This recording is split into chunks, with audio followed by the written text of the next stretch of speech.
Check, check, check. Thank you. It was badly needed. It's been a while. Check, check, check, check.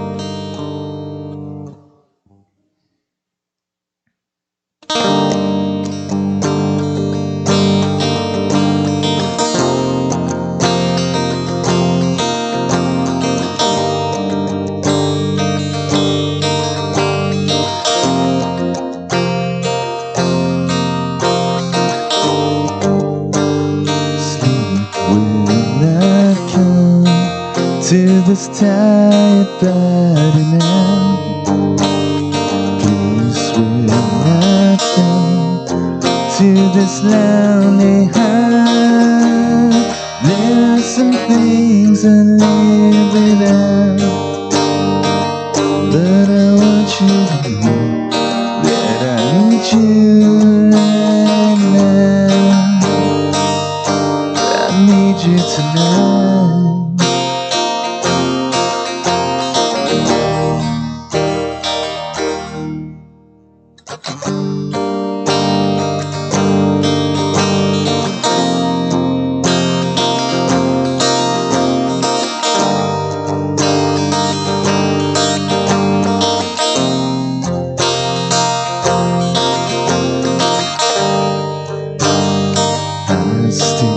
A kiss from a sleeping shadow moves. I'll always miss her wherever she goes. I'll always need her more than she could ever need me. I need someone to ease my mind. Sometimes someone is so hard to find, and I'll do anything to keep her here tonight. And I'll say anything to make her feel alright. And I'll be anything to keep her here tonight.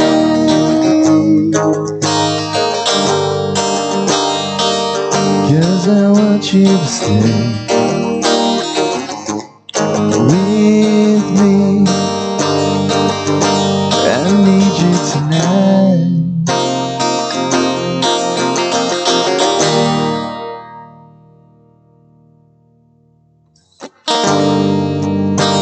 She comes to me like an angel at a time.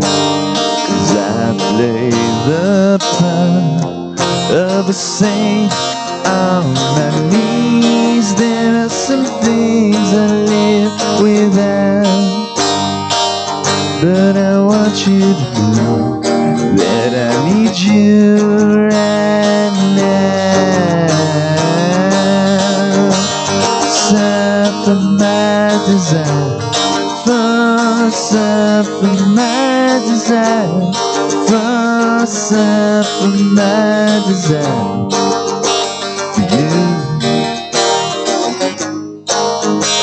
Suffer my desire, suffer my desire, suffer my desire for you.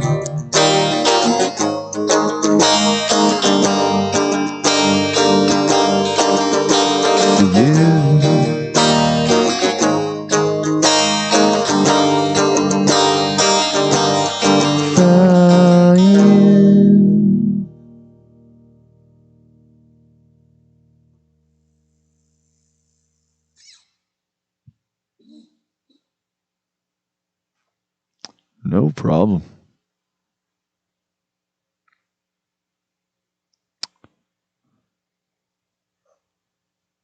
I didn't even know that. I didn't know you went to school with Emerson. I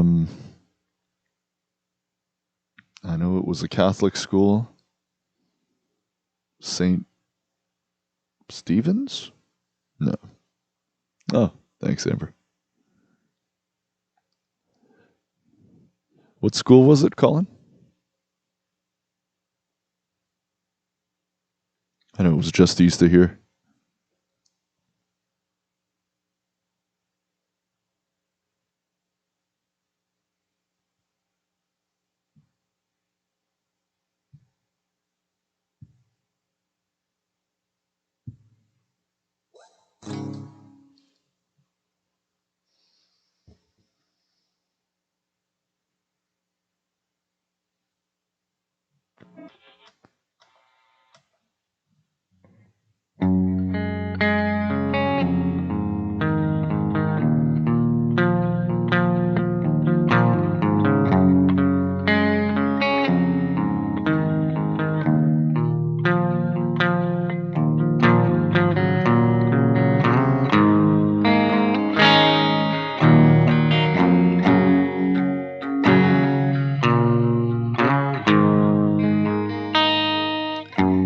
Ten times removed, I forget about where it all began.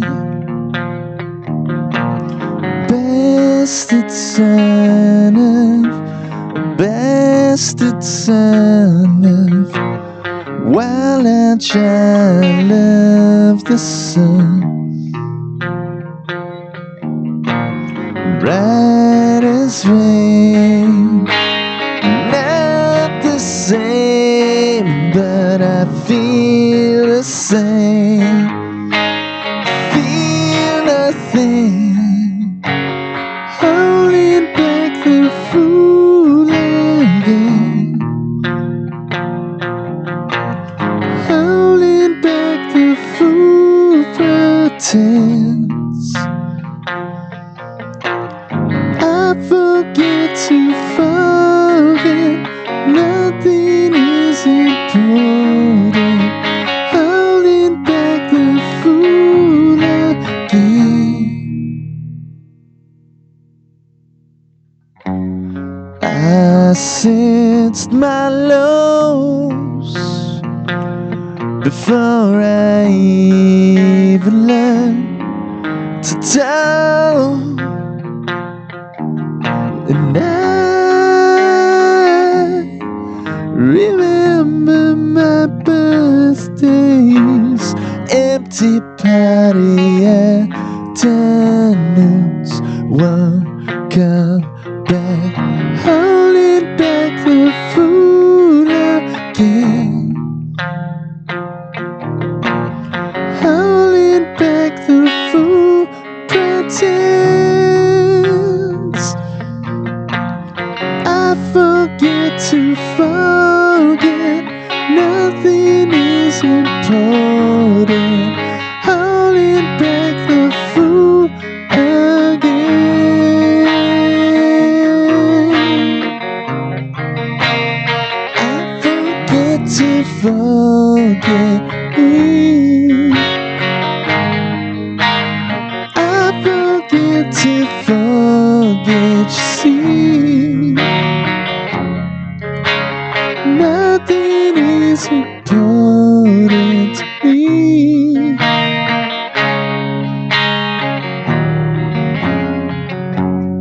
I knew my lows before I even learned to speak.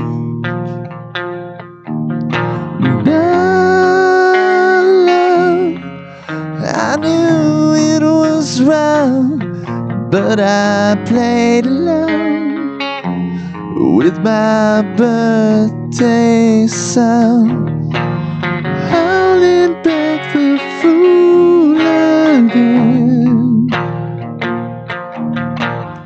holding fool pretends. I forget to forget. Nothing is important. Holding back the fool again.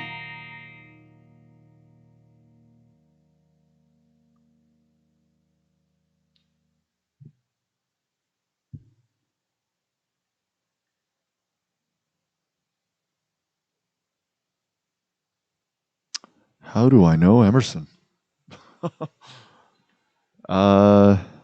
I met him at an open jam. A mutual friend invited both of us. Yeah. Hey, Stan, how are you? JoJo theme. Like the theme of JoJo's Bizarre Adventure? Is that what you're talking about?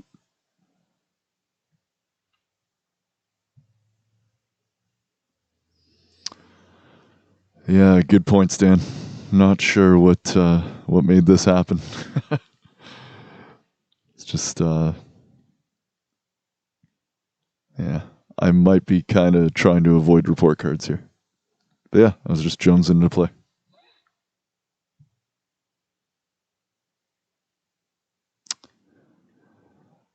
Yeah, sorry, Amber. I don't think I've heard that.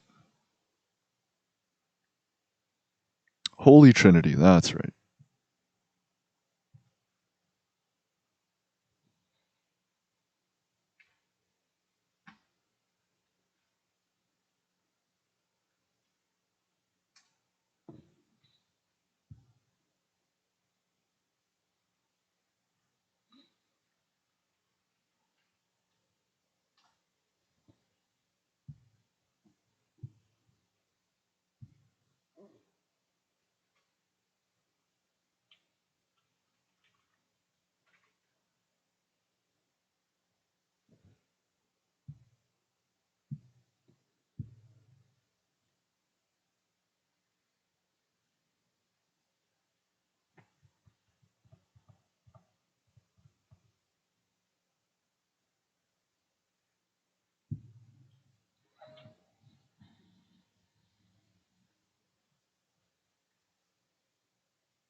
Colin, you guys weren't in the same grade, were you?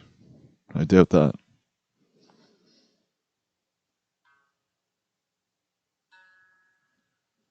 I don't think about anybody's age, actually. I'm not even sure who's older between you two.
As far as you take me, that's where I believe.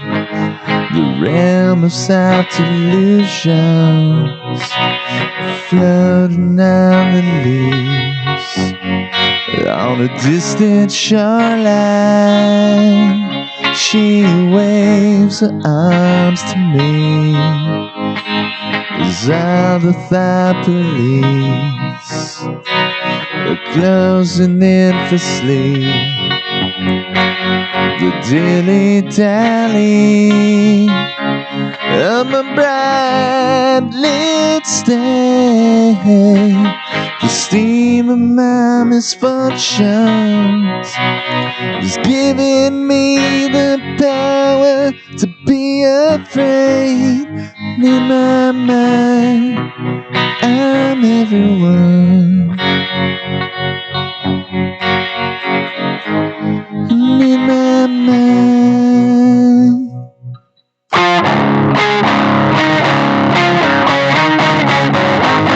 that I carry this away. That I carry this away. That I carry this life. It's what you take that makes it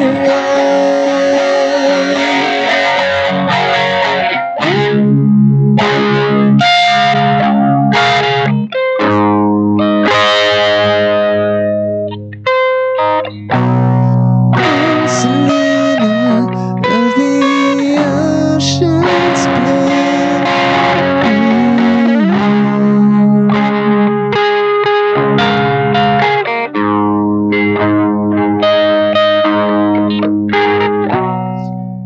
Selena,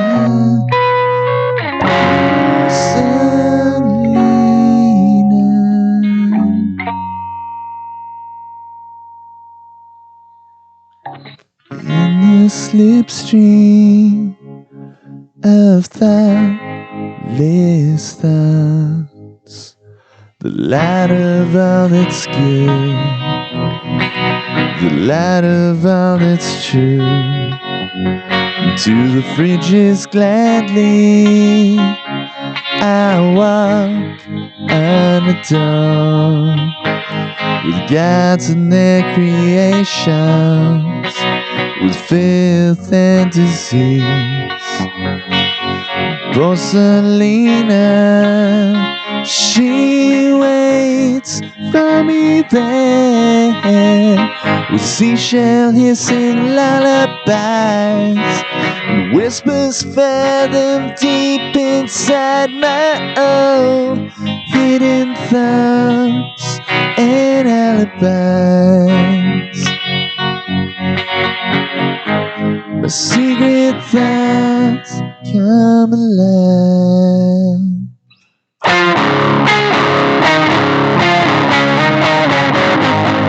That I carry this away. That I carry this away.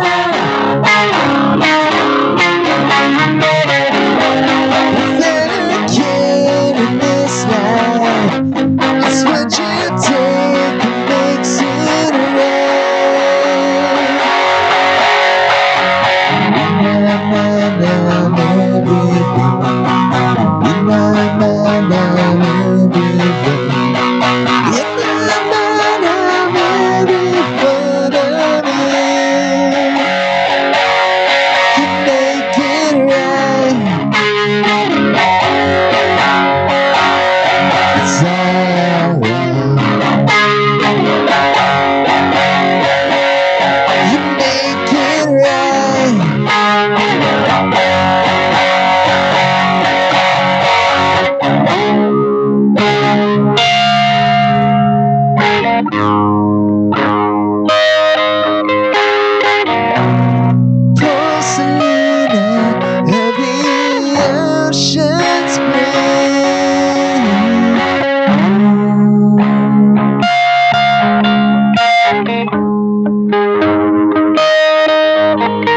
never was when nowhere to be. Nowhere to see.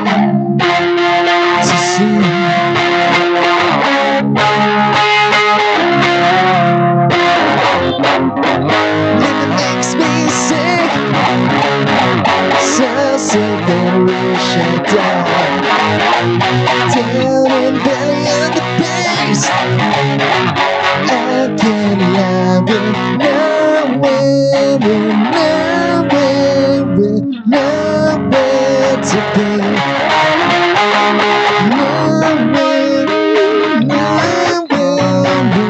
Nowhere to see.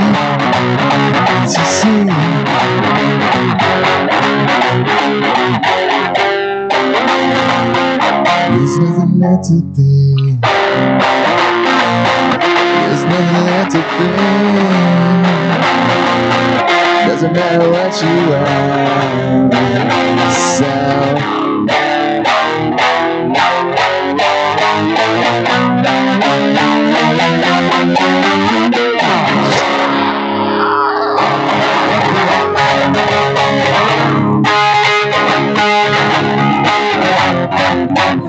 to make yourself feel better, you make it so you'll never give in to your brothers.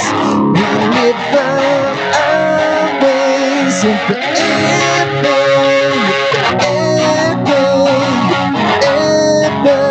to be.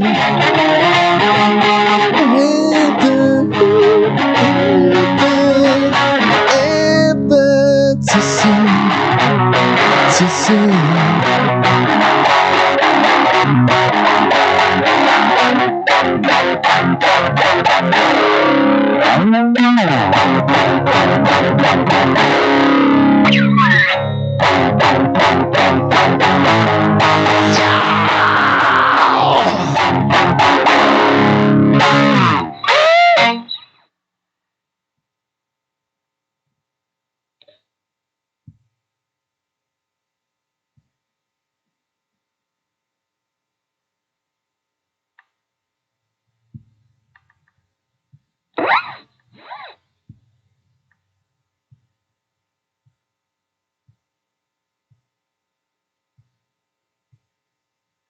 Odds for sure, yeah.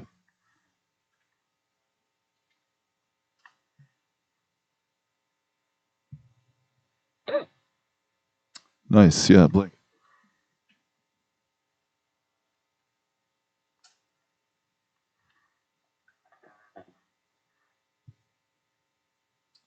Extra energized.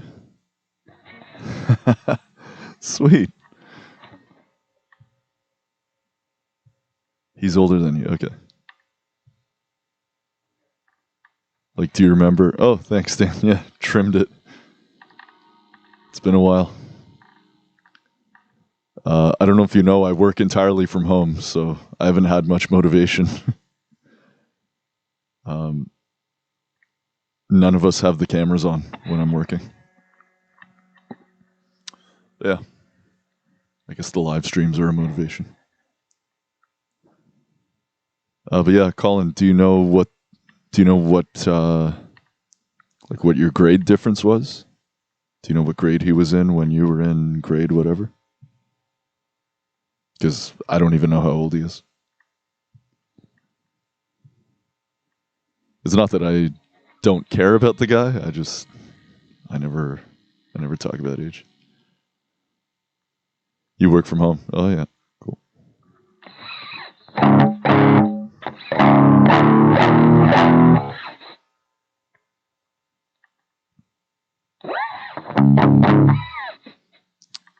Hey, is anyone here on their phone? Not on a computer?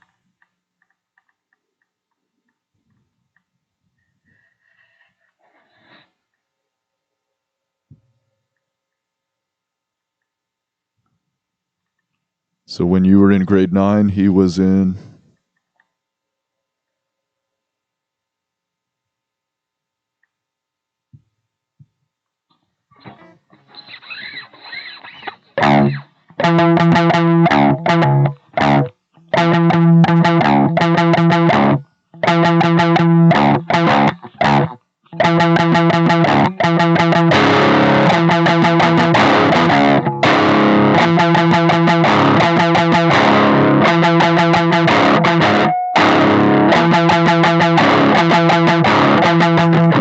Did it feel? Came alive and took you out of the blank.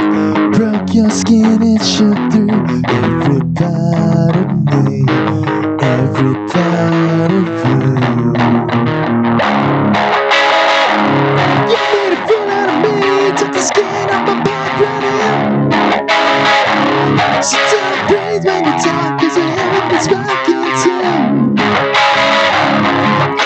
Gun from a mouth and I put it with your name on it. Baby, chain for a heart, beating blood from an empty pocket.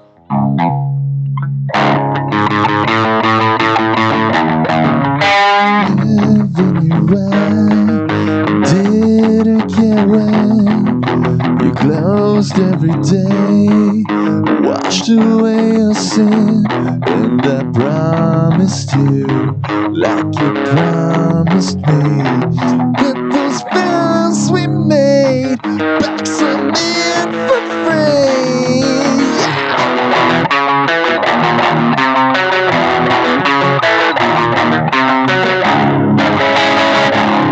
You made a fool out of me, took the skin off my back, running. So don't breathe when I talk, 'cause you haven't been spoken to. Got a gun for a mouth and I put it with your name on it. Baby, chain for a heart, beating blood from an empty pocket.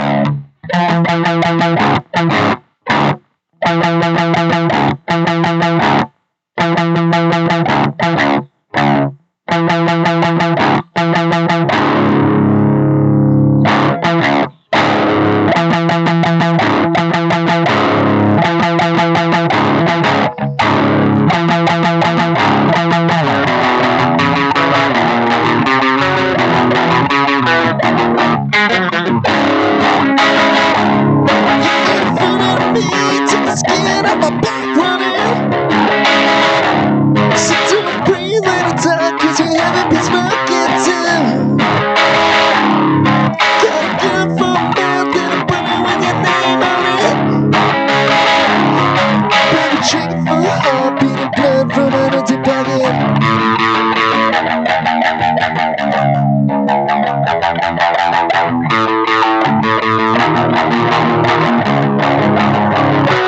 When you touch your smile, never lets you go.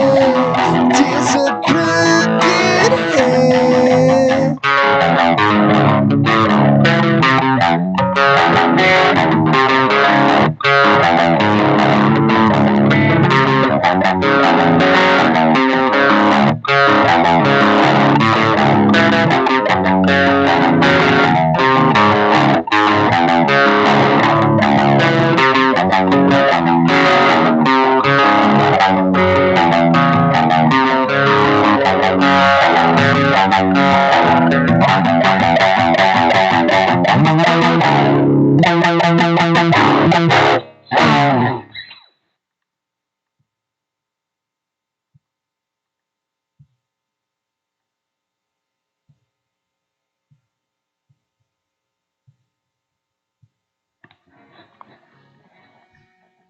Just being awesome.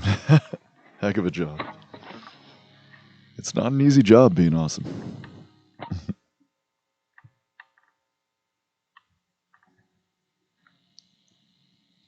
Okay. Cool, cool.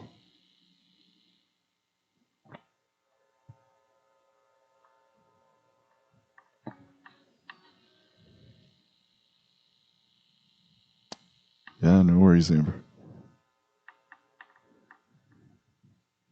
Oh, wow.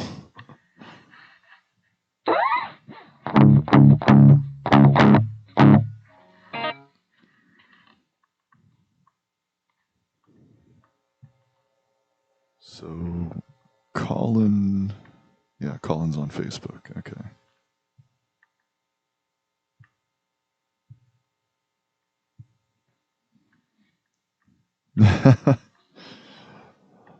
Yeah, we need a lot of that these days. Let's choose awesome.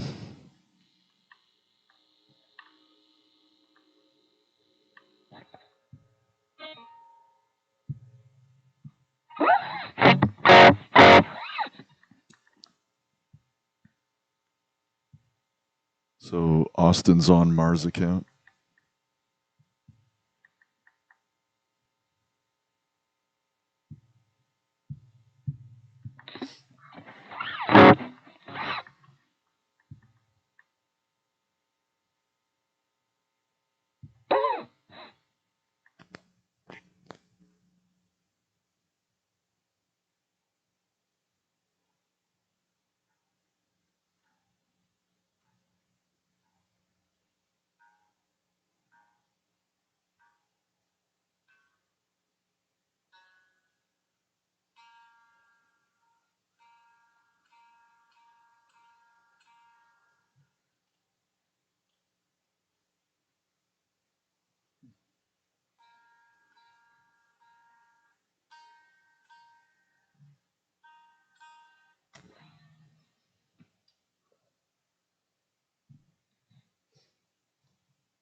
Pull up.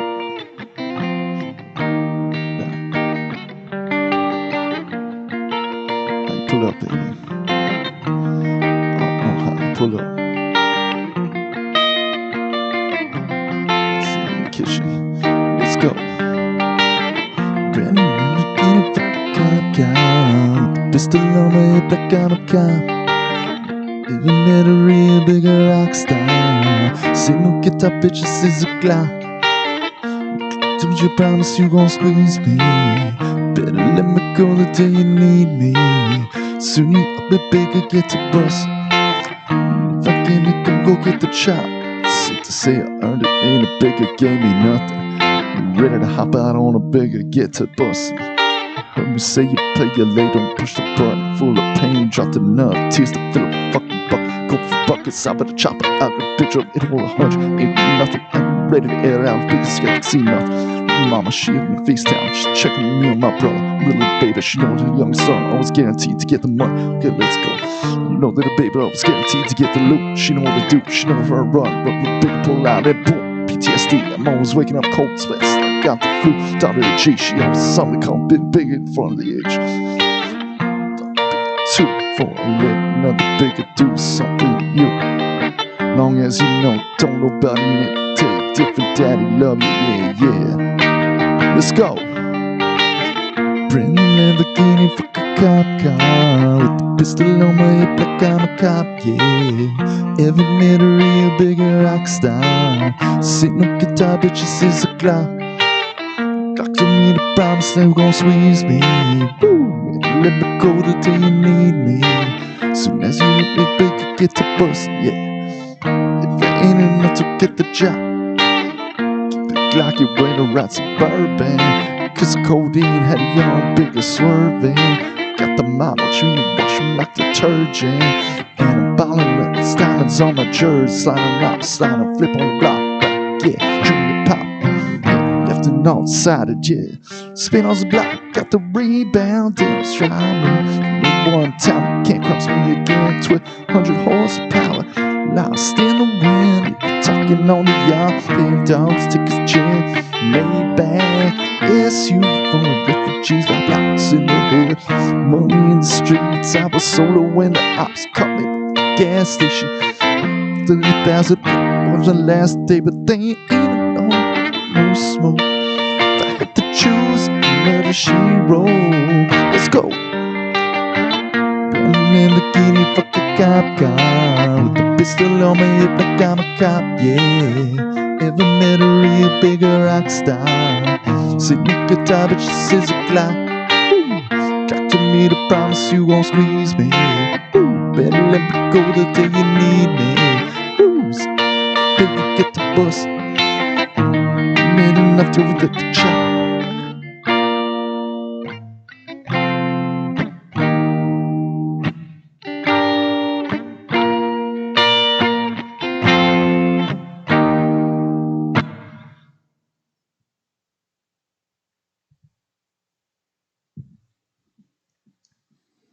Yeah, I figured, Colin.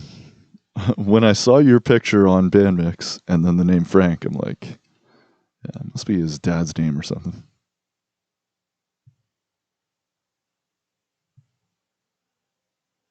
Okay, so it was your uncle.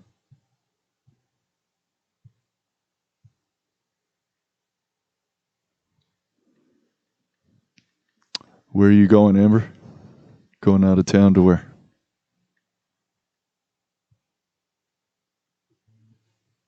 Yeah, call him. I accept it.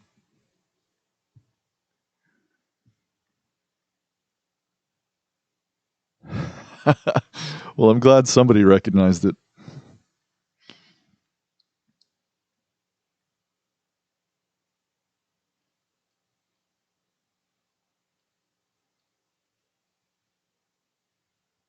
Oh, Ottawa. Nice.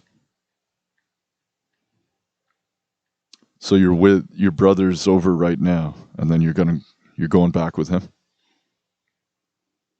Family business. No. It's family business. It's not a family business. Yeah, okay.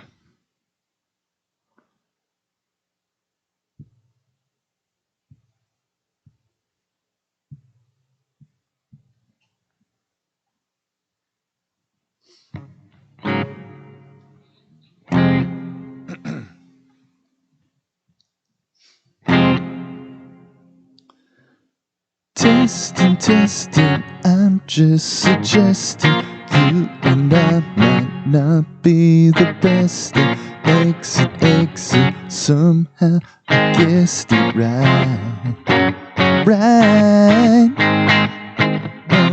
Won't you, don't mean to taunt you. If you leave me, I'll come back and haunt you. You'll remember, return to sender now. I just wish we could go back one more time and begin it back way before I lost myself somewhere in it. I've been stuck now, some love. Just get the start on one more last try. I'ma get the end right. You can't stop this, and I must insist that you haven't enough. You haven't enough. Stuck now, some love. Just get the start on one more last place. Better get your story straight. You can't stop this, and I must insist that you haven't enough. You haven't enough. Need you, don't mean to tease you. If you want me, I'll come back and meet you. Whisper, you must admit you want it. You want it. And I just wish we could go back one more time and begin it back before I lost myself somewhere in it. We've been stuck now, so love. Just got the start on one more last try. I'ma get the ending right. You can't stop this, and I must insist that you haven't had enough. You haven't had enough. Stuck now, so love. Just got the start on one more last place.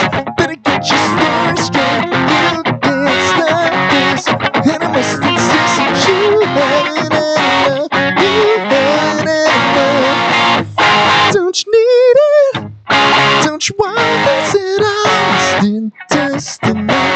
suggesting, don't you need it? Don't you want this at all? Testing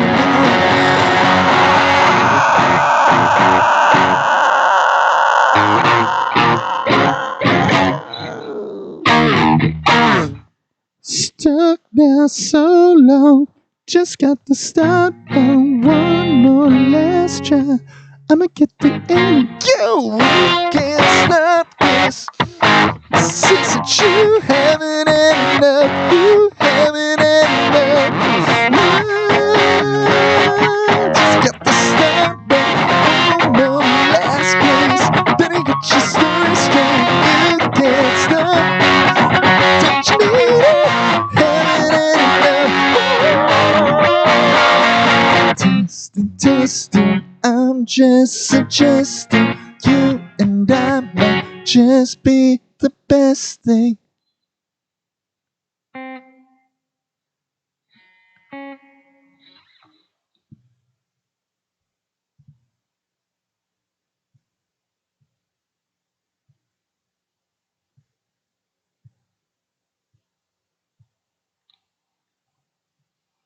There's your send off. Your fave Mariana song.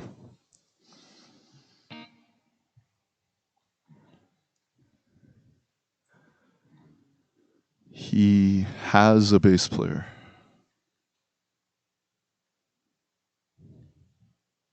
Oh, it's good to feel loved, Colin. Thanks. Just a heads up, Colin. I don't know if you noticed, but even whenever we play live, like all the gigs I've been playing, we've always been playing as a two-piece. And I use technology to have a bass line running through the PA based on what I'm playing. So it's not a backtrack. It's actually hearing what I'm playing and playing bass like to the rhythm and to the notes of what I'm playing. Yeah. Just a heads up.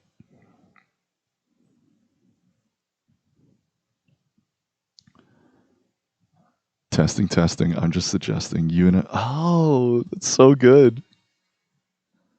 So good. And your other reference was you also tell them the one from Johnny Cash. What was it? Something about murder. I forget.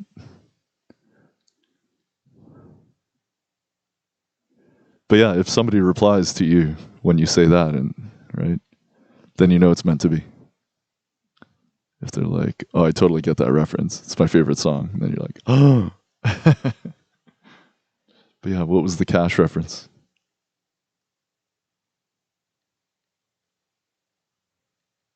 Oh, that's gonna bug me.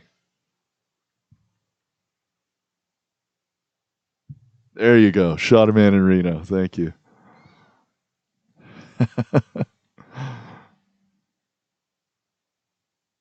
To watch him die. Yeah. Just put them together. You might not be the best thing. I shot a man in Reno to watch him die. Yeah.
trying to figure it out. What's better to do when I'm stuck on you, and I'm still in here trying to figure it out.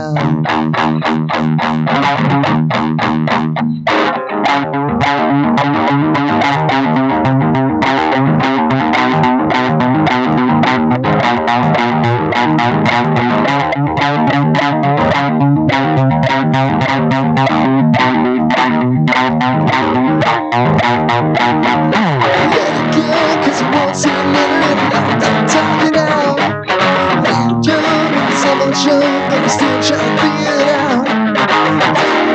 I'm telling you, but I know it planned out. Said I go, said I won't see you later, and I'll figure it out.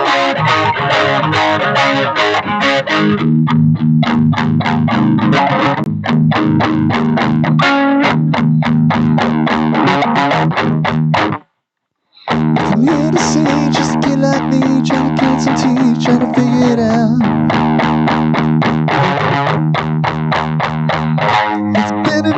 I'm stuck on you, and I'm still trying to figure it out.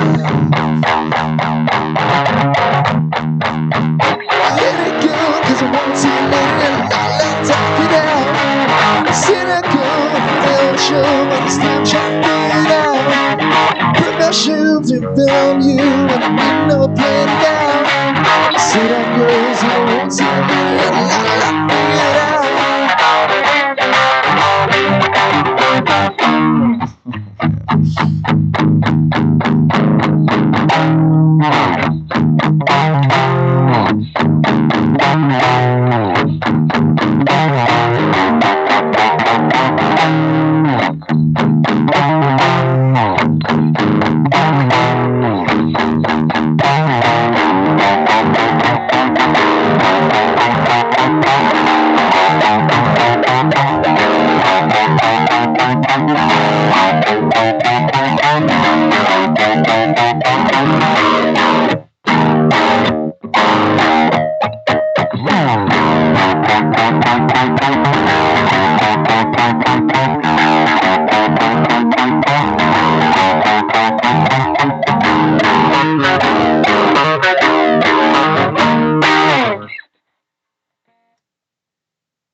Whoa, Marasa, how's it going?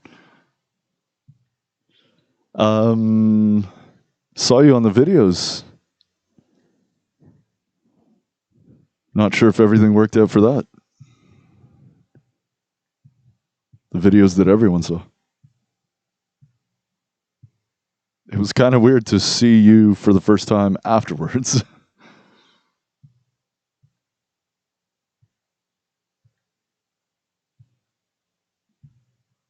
Disclaimer.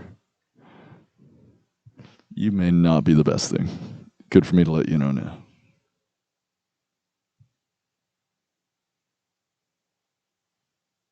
The thirst.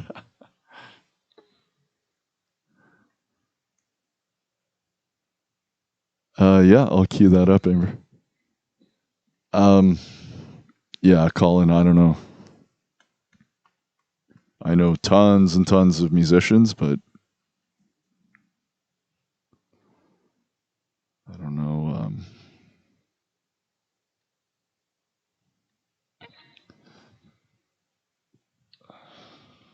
I don't know what they got going on there.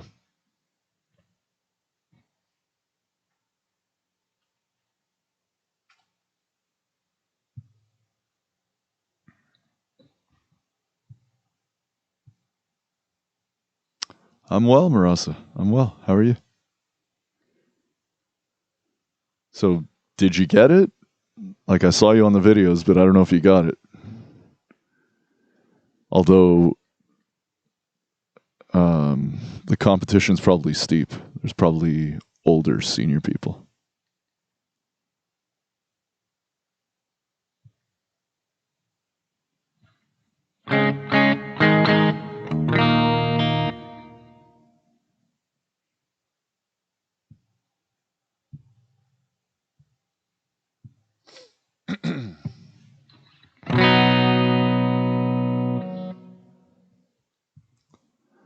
Is Austin around?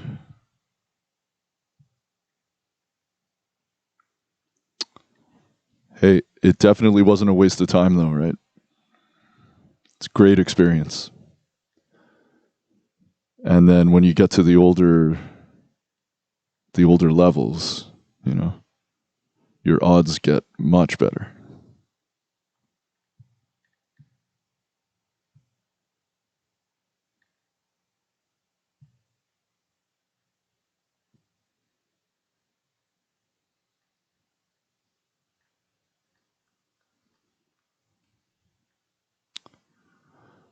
But yeah, Colin, like, how many members are you hoping for?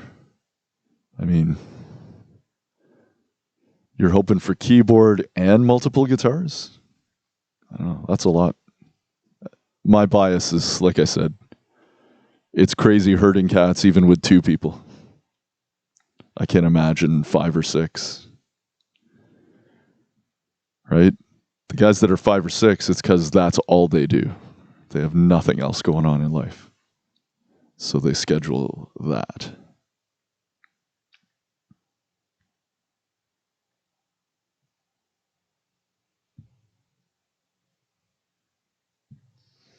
All right, this is for Austin. So play it back.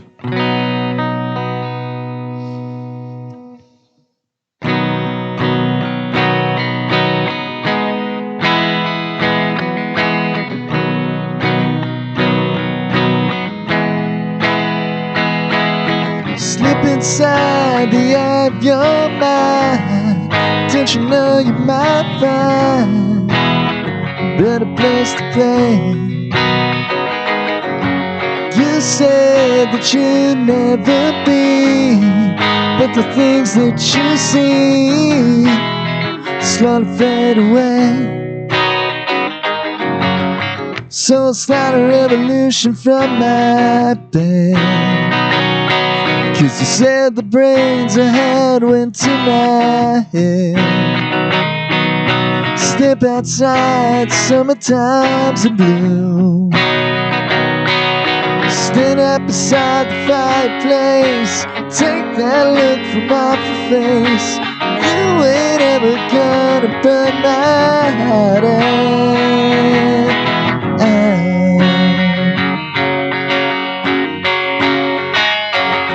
So Sally can wait. She knows it's too late as we're walking on by. Her soul slides away. Don't look back in anger, I heard you say.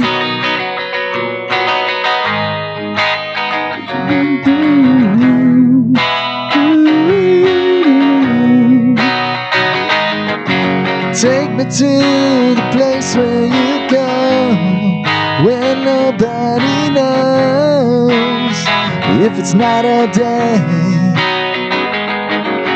Please don't put your life in the hands of a rock and roll band. Throw it all away. Gonna start a revolution from my bed. 'Cause you said the brains I had went to my head. Step outside 'cause summertime's in bloom. Stand up beside the fireplace. Take that look from off your face. 'Cause you ain't ever gonna burn my heart out.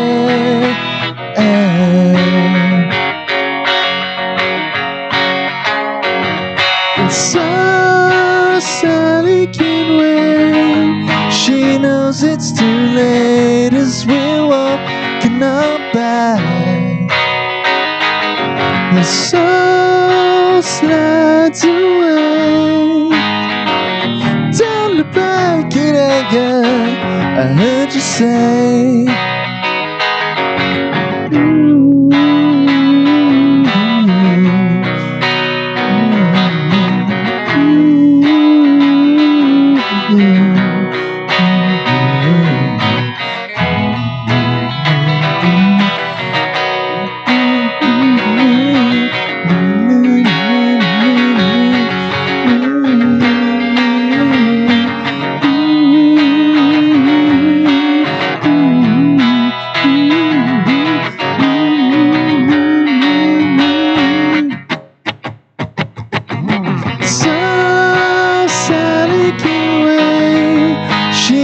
It's too late, 'cause we're walking on back. Her soul slides away. Don't look back in her gun, I heard you say. So Sally can wait. She knows it's too late as she's walking on back.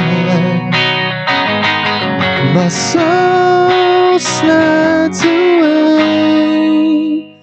but don't look back in anger. Don't look back in anger. I heard you say.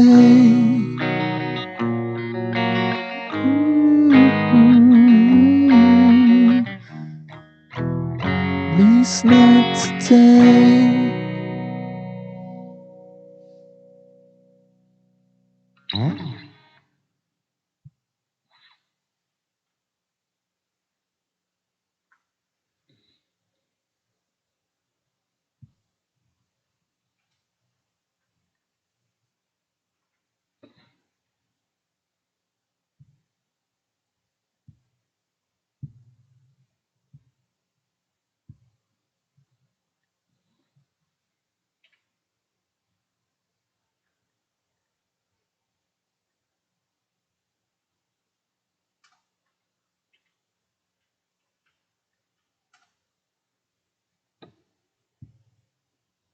Queued up.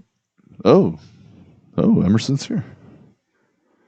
I guess I should have messaged you sooner, Emerson, because the reason I didn't even send this to you is because I thought you were in bed already.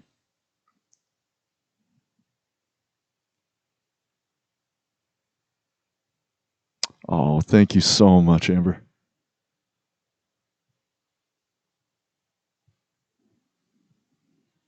Oh, thanks, Marasa, for missing it. What do you have right now? It's not the same? Are things more stressful now?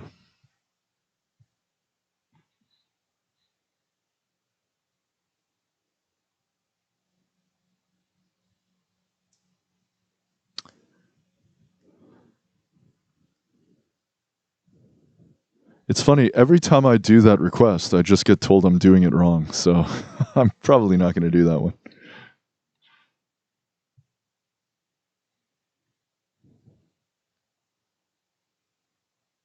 Okay, we could do ASMR lips.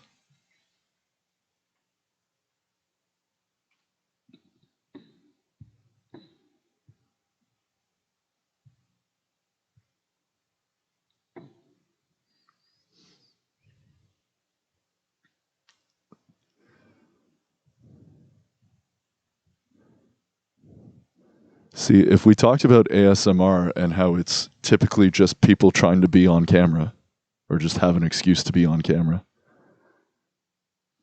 then if you're doing ASMR to yourself, well, I think we all know what that is. Signs of business, okay.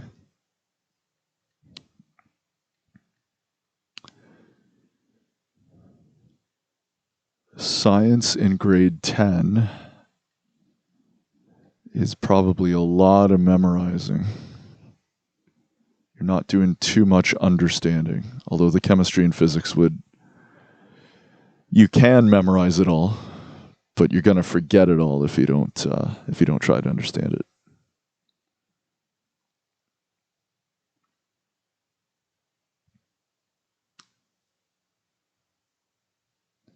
You have three. You have three channels?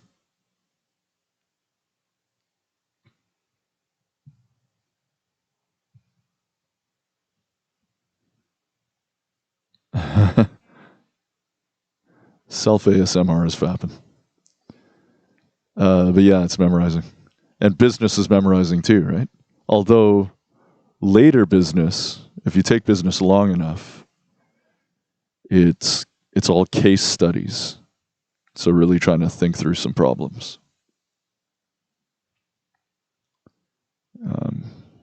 So the business we had to take in actuarial science had problem solving, not just full on memorizing. Just like even economics is typically all memorizing, but then you get, this is true of anything, economics, biology, pretty much chemistry. It's very memorization based at first, and then it all becomes math eventually. And it makes you realize that math is just in everything.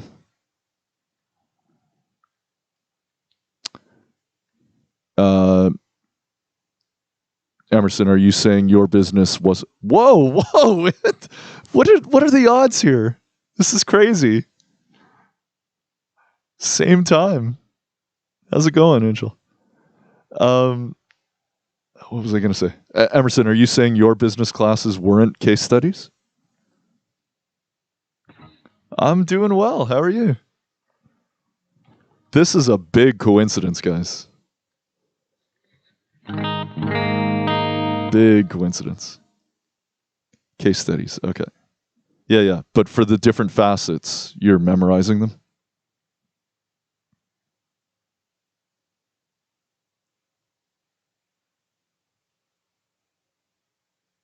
Hey, we just got an award, guys. Oh, it's not a coincidence. Okay, it wasn't a coincidence. But yeah, we just got an award for flapping our lips here. You guys keep flapping your lips to each other, we'll get another award. A lot were case studies, yeah, exactly. The higher up you go, the more they're case study based, yeah. And then the higher up you go, the more they're math based. There's a reason a lot of business programs require calculus as an entry course, like just to get in. And a lot of business programs that don't require calculus, they have calculus in the program anyway. Yeah, go for the gold. Quit math after grade 10. You can't quit math after grade 10. At least you can't now. Maybe you used to be able to. Whoa, Amber. Wow. Sorry about the wow. The wow sounds insulting, but it's just rare to hear that someone even took those. Sorry, and Emerson, was your program called marketing? I can't remember.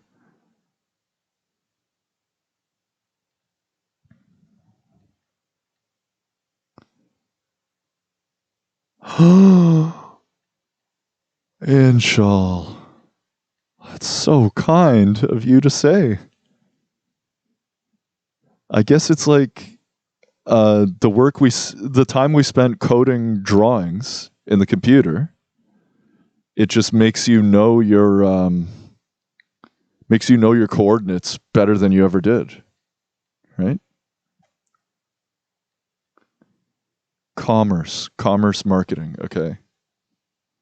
So commerce marketing has calculus. And you had to take it. Okay. You had to take it. Wow. Cool. So in the 90s you could. Okay.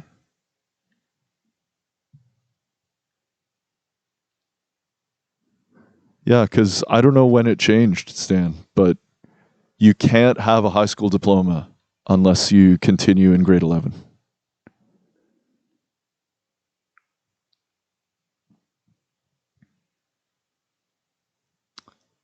Do you guys remember, Emerson or Amber? Do you guys remember if it was an option to quit math after grade 10?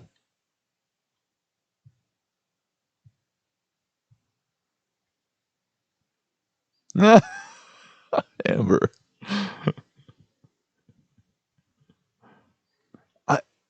I knew you were smart. It's just rare to hear somebody, right? You don't necessarily think smart means calculus, right? It's just rare to hear somebody say they even took it, and then on top of that, say they liked it, which is cool.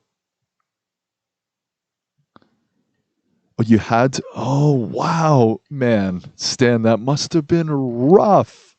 I cannot imagine quitting after grade 10 and then having to take it in post-secondary.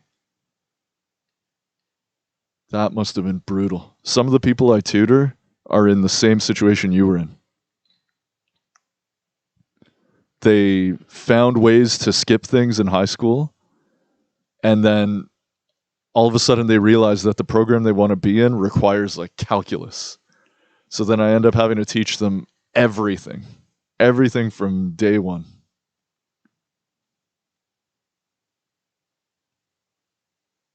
Okay, yeah. Yeah, at Waterloo, you took generic for 1 year, and then you pick. So you had to prove to them that you deserve to be in whatever program you want to be in.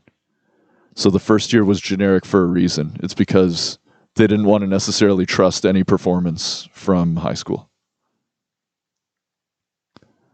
And then you had to prove that you could get into whatever program you want, and you had to prove that you could handle, like, that your marks were high enough so that you could be in the co-op program at the same time.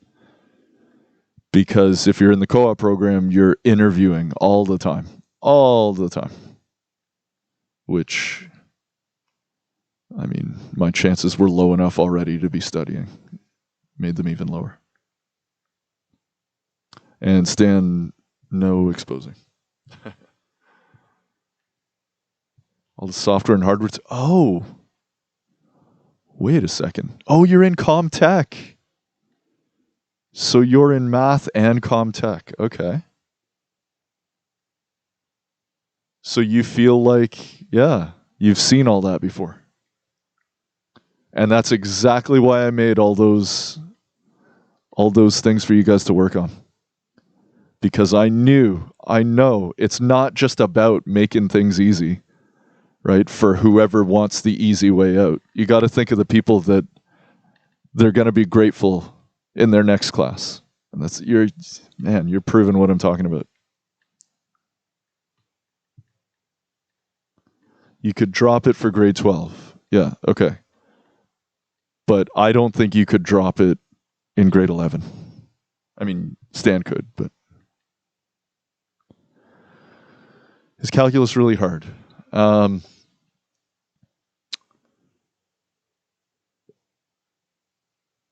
Half of calculus is slope. And they don't tell you that.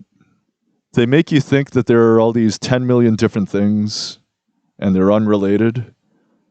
But literally half the course is slope and half the course is the opposite of slope. So, I mean, if you're someone that's incredible at memorizing and you have the typical teacher that's just throwing stuff at you for you to memorize, you'll get through. If you're more of a person that needs to understand what's going on, then you better hope your teacher understands what's going on. Because if they do, it's really one concept. The whole thing is one concept.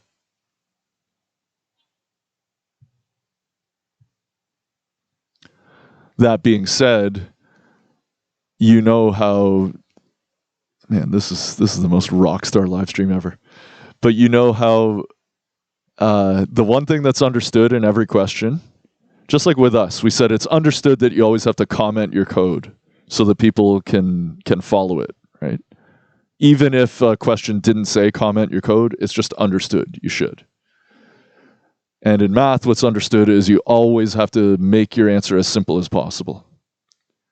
So basically, by the way, I was a permanent teacher in British Columbia, and all courses on the academic stream, they're all called pre-calculus. Pre-calculus 10, pre-calculus 11, pre-calculus 12, and then there's calculus. So they let everybody know, if you're in that academic stream, you better have the intention of taking calculus. Otherwise, don't be in that academic stream.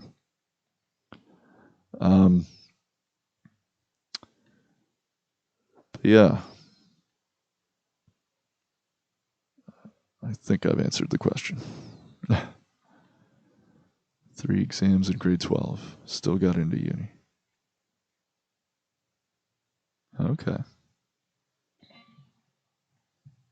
Man, that upgrade must have been rough, Stan.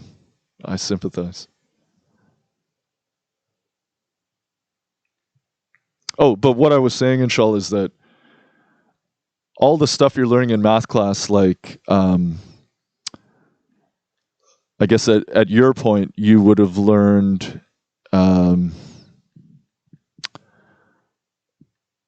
algebraic fractions, and you would have learned how to cancel things in the numerators and denominators.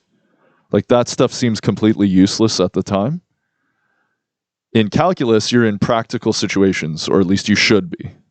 Like, it's very practical. There's a reason business programs require that you know it. It's basically the concept of anything changing. Anything in the world that changes, that has some kind of rate of change, that's calculus. You could talk about even a graph of your views on YouTube, and you could use calculus to analyze that. Okay, but the point is, that's all one concept. The calculus itself is one concept, and the opposite of that concept, the one concept being slope. But then you always need to make your answer as simple as possible. And that requires that you remember, like, that you're able to make sense of fractions so that you know what can cancel when, right? All this stuff that you may have been taught as being separate things and you don't have to actually understand it, just memorize it right now. It's because those teachers haven't taught calculus. They know it all gets used in there. So anytime anything's getting simplified, pay attention and try to understand it so that you're not memorizing 10 million different rules, because you're going to mix them all up. You have to know, if you had a grade 8 teacher that said, hey, just change your fractions to decimals, they have screwed you over royally. You have to know your fraction rules.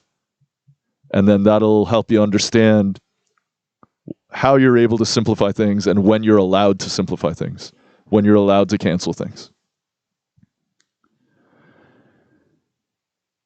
And then that will tell you how to make graphs. And calculus lets you make graphs. And graphs let people understand your business.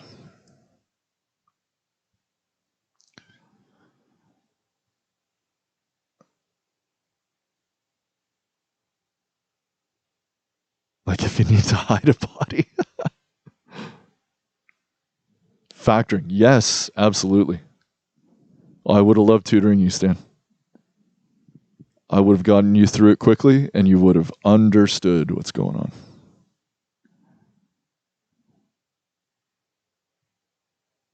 Great advice, Amber.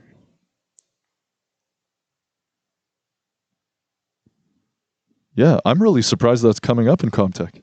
Actually, Inshal, do you have Ms. Mufti? Is that who you have for Comtech? Because if you do, please say a very kind hello. And please pass along what you said to me. That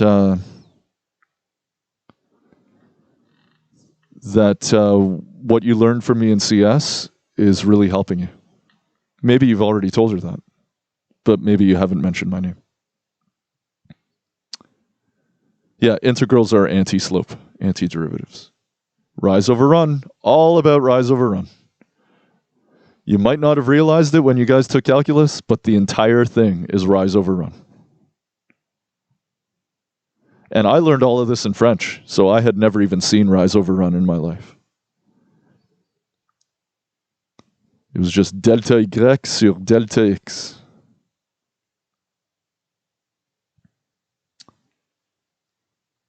Writer's craft. I don't know. I don't know if they... I would be surprised if they don't. Show your work. Sweet. Inshallah. Practice, practice, practice, inshallah. Do not do what most students do, where they think, I'm just going to look at a solution and then try to memorize that solution. You need to take a bit of time to try things without looking at a solution. You should take as much time as possible to try things without looking at a solution. Hey, we got Frank here too. How's it going? Quadratics, yeah. So,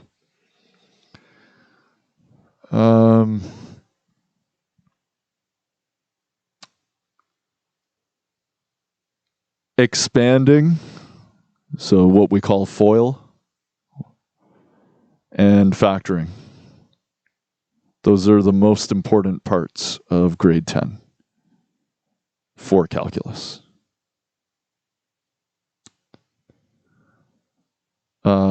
But it's all important. I mean, some teachers say, oh, all that circle stuff, I'm going to skip it, right? Because they don't need that. Well, come on. The ability to solve a page-long problem, you do need that. You need the ability to try some problems that are long. And the circle geometry is all about that. Right? Rather than memorizing a bunch of steps, understand what's going on.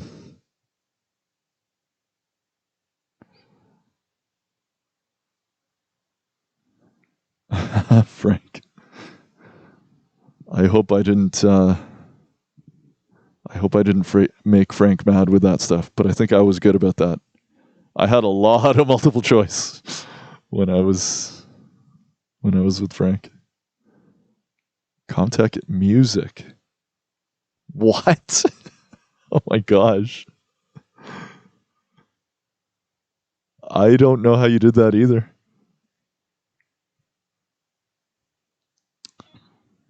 And is market analysis in caps, are you talking about the usefulness of calculus?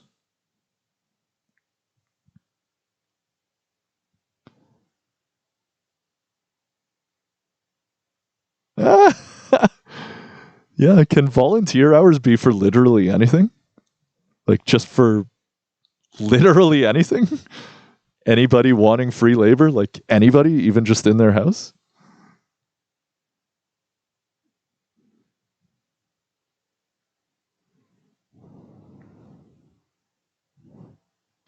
Half of business is market analysis, yeah. Well, fractions, I mean, in a blatant way, you can quickly tell people, come on, they're everywhere in chemistry, but in recipes and on, if you're a carpenter, you're talking in fractions all the time. But the main selling point of fractions is that they're literally just division. So saying that fractions are useless is exactly like saying division is useless. Or saying that fractions never come up in the real world is identical to saying division doesn't come up in the real world. They're the same. Oh, thank you, Inshal.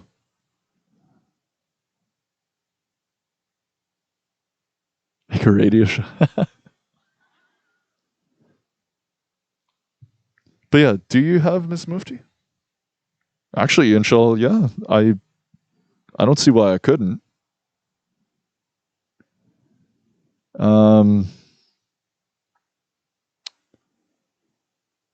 I don't know how you would reach me. I guess you can just, you guys have emails now, right? So you could email me, right? You could just find me in there. Yeah, nice seeing you too, Marissa. Lied about all the. So, Amber, they never check up on it, do they? Miss Sessa. Okay, I don't know who that is.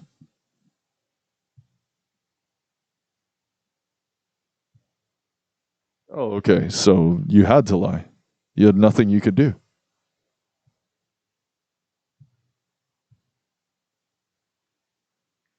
Okay. Emerson just proved that math is easy. And Frank proved something else. Which class? Oh, for math. Well, good for you, Inshal. It could be that you're the only one in there that has decided that you're going to take calculus. You got a head on your shoulders. You got a feeling about what you want to do or what you want to be. But yeah, you should never memorize math. Never. And I totally get why students do. It's because of the way it's often taught. It's taught in a way, here's all these rules. I'm not going to tell you at all why they make sense. Which seems fine at the time. You feel like, oh, I get what they're saying. Even though you have no idea. You don't know why it makes sense at all. Right? You getting the answer doesn't mean you have any idea what's going on. But if you do know what's going on, then you're not going to have 10 million rules in your head that you're going to mix up and forget. And that's how you get through calculus. It's incredibly easy if you were actually understanding math. Yeah. But it's incredibly hard if you were trying to memorize everything, because then you're going to have to remember 12 years worth of math and not mix it all up. Thanks, Dan. Hey, Amber wished she had Mr. G. And the irony, guys, is that I don't have permanent in Ontario yet. I was permanent in BC. So that's the reason I feel a little guilty every now and then letting people know, hey, spread the word. You have my number? You don't have my number. There's no way you have my number. Anyway, I don't know how you have my number if you do. Oh, she signed up. Oh, okay. Well, that's not a lie, Amber. I don't think that's a lie. You volunteered for your mom. Although maybe that's not allowed. Maybe you're not allowed to volunteer for family. Yeah, Inshal, that do you want to mention who it is? But I've been asked that as well. And I totally get why we're not allowed, because you know how many times I've helped people after hours. If I help some people after hours and then I help other people after hours, but they have to pay money, that's not fair at all. Right? But if I'm helping somebody that's not in my class, it should be okay.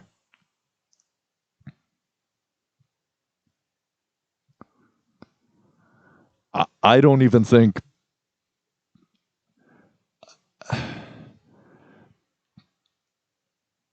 I wish people would actually understand BEDMAS and actually tell students why it all makes sense before they ever even write those letters down. Because BEDMAS is not a thing that somebody invented. It can be just explained. Oh, that's why you have my number. Oh, okay. They intentionally write them incorrectly to get different answers. I don't know what question is like that. Maybe you're talking about the trolling proofs that are always viral.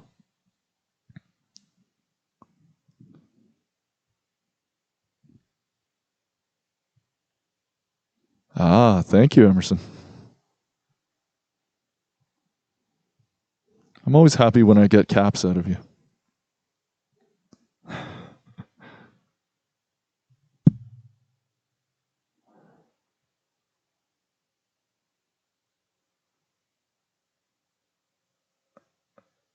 Your mom lied. Oh, I see. I see.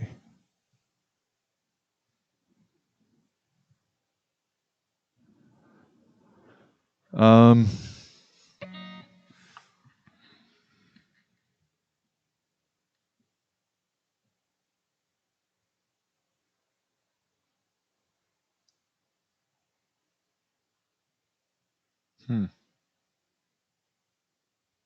I'm surprised I haven't heard that before. What Emerson's saying.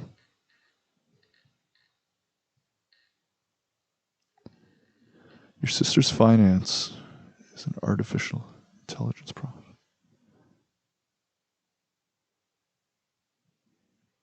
Your sister is in finance? No, your sister's finance prof is an AI prof?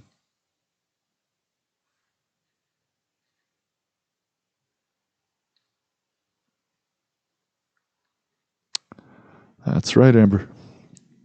It's extremely political.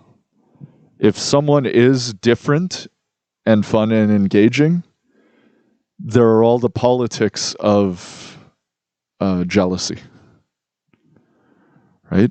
If a bunch of people are permanent and they hear about this person on the block who's doing things so differently, and all the kids are talking about how much they love it, then pathetically, those permanent people very, very selfishly try to shut that down rather than even thinking of what's best for the kids, which is depressing because it shows that a lot of people are going into teaching as a last resort. The fact that they are that way means they didn't go into it because they care about the students. They're into it for money, which makes them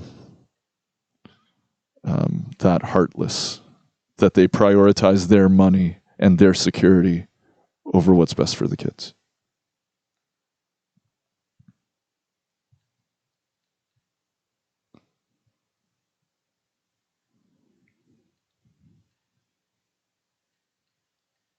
Some need to go. Some hate what they're doing, yeah.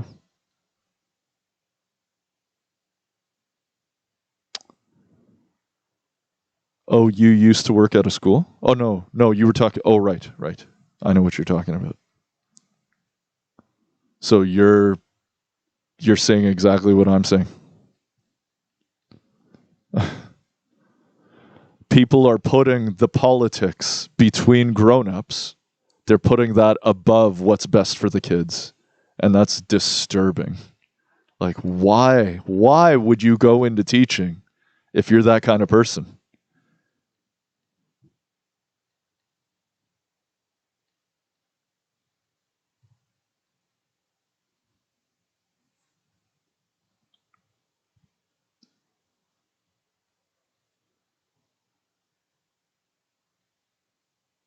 You too, Anshul. Have a good night.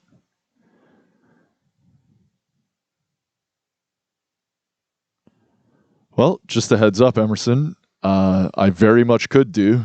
I was an actuarial project manager and an associate.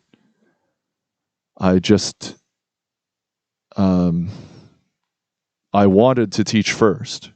Like when I was in high school, I wanted to be a teacher, just for all the reasons I'm talking about.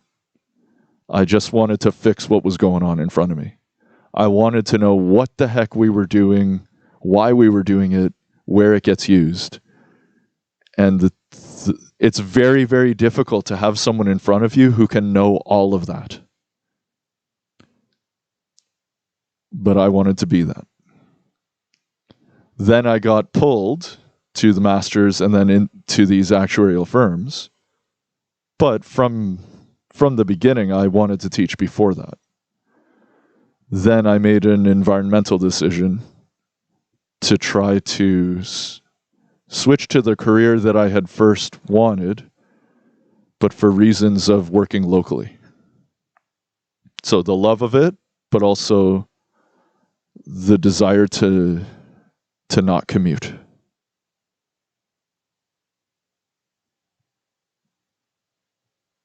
Oh my goodness, abusive teachers. Was I a teacher rocker? Yeah, anytime. Like you're wondering if I rocked in the classroom? I've taught many lessons with music, yeah. Oh man, even more corruption in TDSB.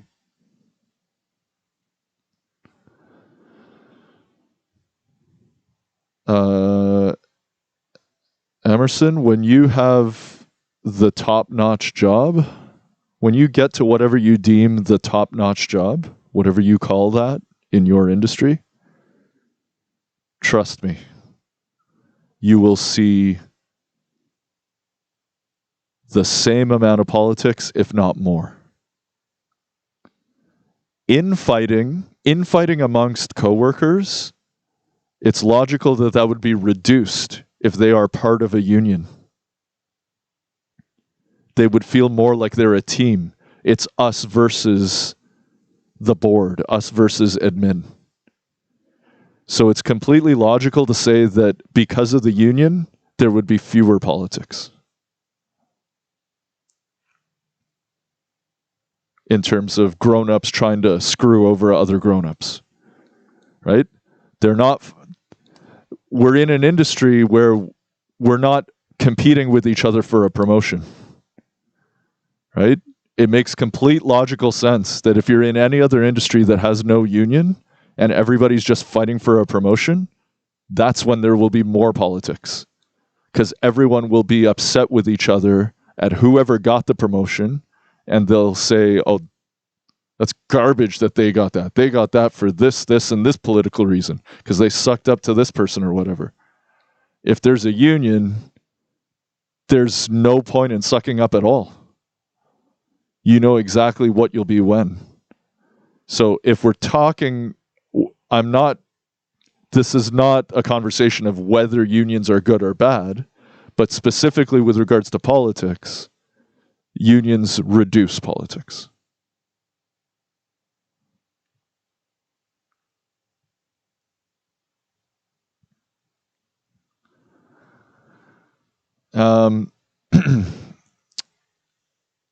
I would mention right now that a massive thought experiment that's happening is that over the past 20 years or so, we've been trying to create more and more entitlement in our children.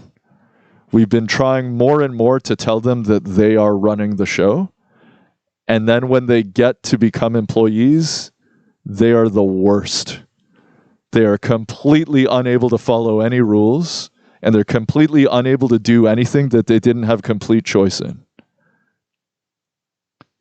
And what you're proposing is going to make entitlement skyrocket even more.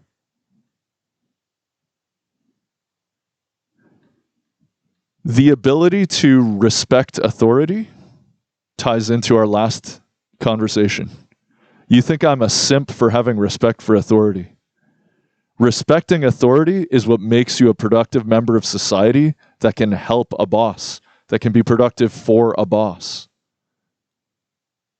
And the ability to respect authority does not get developed overnight. If you've been told for 12 years that you're in charge and you're running the show, you are not going to be able to change that overnight to be able to suddenly have a boss. If you've been told for 12 years that you get to choose everything with every project and you get to choose when you do it, whether or not you do it, then you're just going to be used to that and you're going to think you can say that to your boss. Or if you're trained to think that mom's just going to come in and make everything okay, mom's just going to point at somebody and change it, then when you go and get a job, you're going to think mom can do that still. But man, if you know that teachers are getting paid based on your opinion, my goodness. You think we're creating monsters right now? The monsters you want to create are going to blow up the world.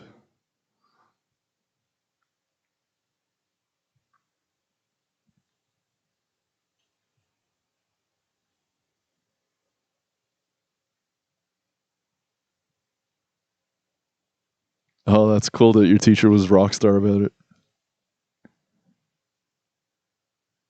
Oh, that's so cool. Because what you talked about must have been a pet peeve of hers. Oh, that's so sad, Amber. That you could be making decisions. Like, people say, don't rock the boat. If you didn't rock the boat, the kids would have suffered. Right? Most people say, oh, I'll put politics above the kids, right? I'll look out for number one the whole time, which means I'm never going to say anything that could even remotely insult any grown-up.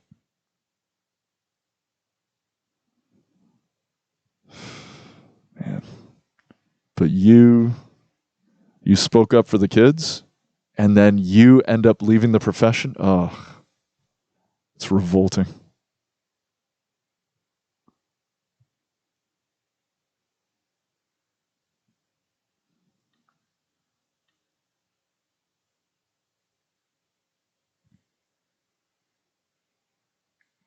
You have to suck up to the union to get a promotion?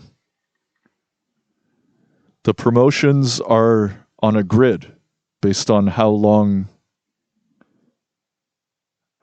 many hours you're teaching for, based on experience. There is zero sucking up. There's zero incentive to suck up. A lot of sucking up happens. I just have no idea why.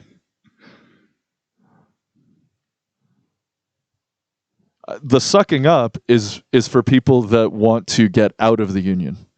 It's for the people that want to become principals and vice principals or work at the board office.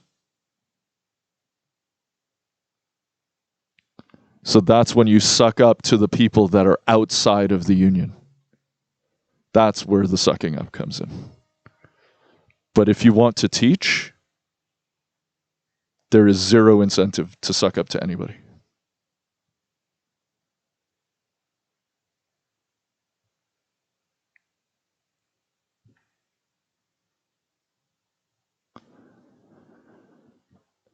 Again, I have to mention that there is a massive societal problem right now, that companies are absolutely revolted at the quality of employees because of severe entitlement.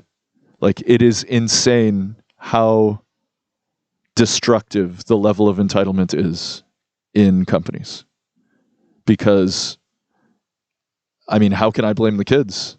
They just go through a system where they're told whatever you want, whenever you want.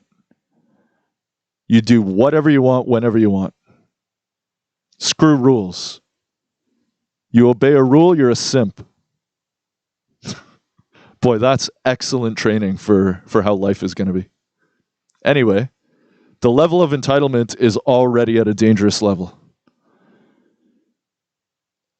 And if we make people, like, what's unfortunate is that kids absolutely absorb whatever vibe the parents are putting out. It would be really difficult for parents to have the power to get a teacher canned and to not let the kid know that they have that power. Because believe it or not, I remember being a teenager, and teenagers lie, and it's not their fault at all. We're just growing up and we're thinking, hey, lying's getting me stuff. Right? And a lot of the time, teenagers are just pulling the puppet strings on their parents. And the parents have no idea. So the level of entitlement would be even more dangerous, even more dangerously high than it currently is. If kids knew that they had the power to get someone fired, because some of them already talk about that shit to me all the time. They brag to me all the time about teachers that they think they got fired in the past, or teachers that they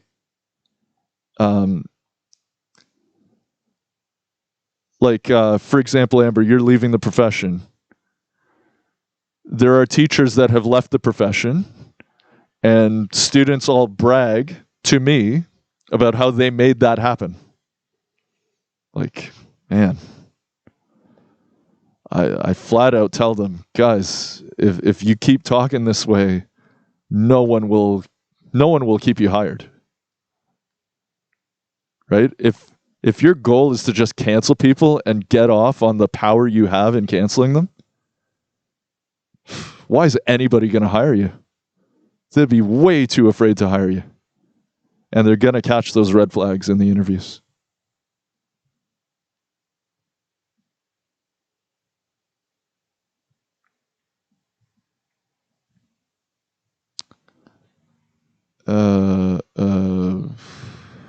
Whoa. What, how, it's supply and demand. I don't know what that was in reference to.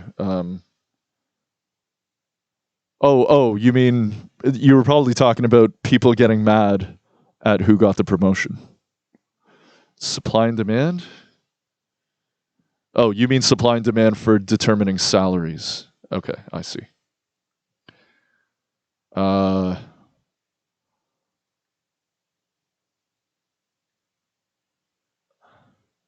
Okay, so remember the factor of entitlement and how dangerous that is to society. You're welcome to search that up. So that's important to bear that in mind. If you want to make education exactly like any other business, then that's what private schools are for. Okay? And then you're welcome to go talk to private school students and how the private school students treat each other. Now, those are fucking monsters. Like, they literally kill each other with how cruel they are to each other. That is how entitled they are. That's supply and demand. That's capitalism in education to its extreme, is private schools. Okay? So there's the entitlement part, and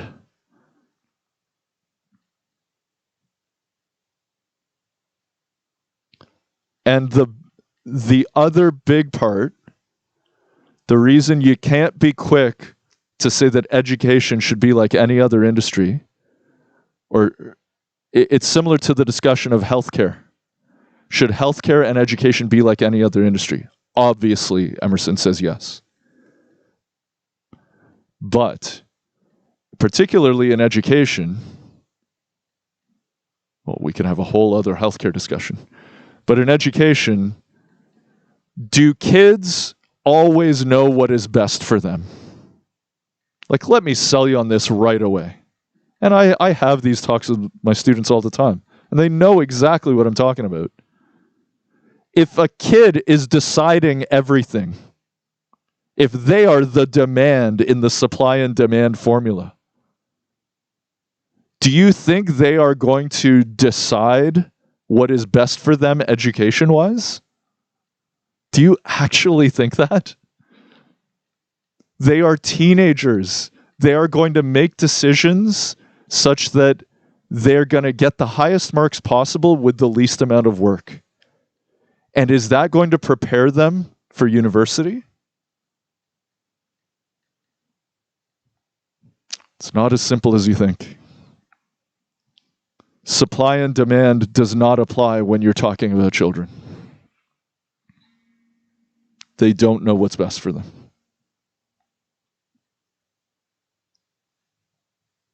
And this ties into our conversation over the weekend. Sometimes experts have to take the reins a little bit because there's way too many people thinking they know what's best for them, and they don't. They do not have anywhere near the expertise.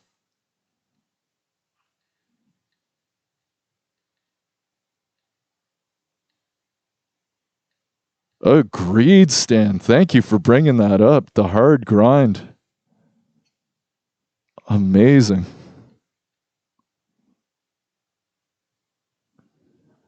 If they are the demand in the supply and demand formula, they are running the show.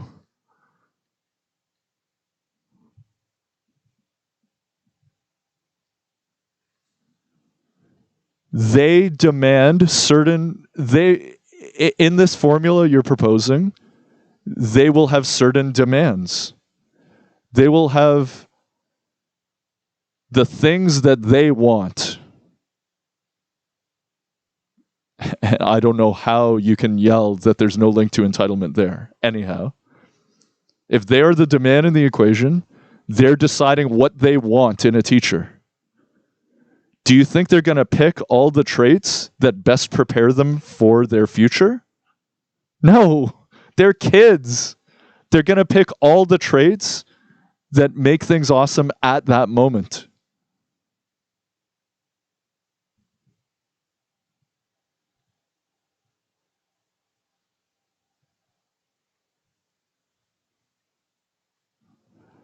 Same here, Amber.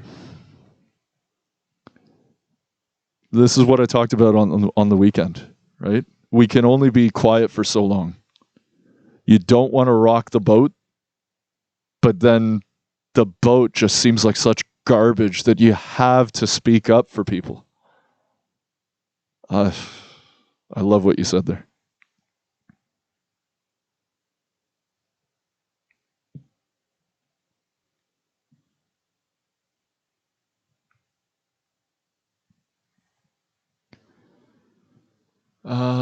What is the solution to that?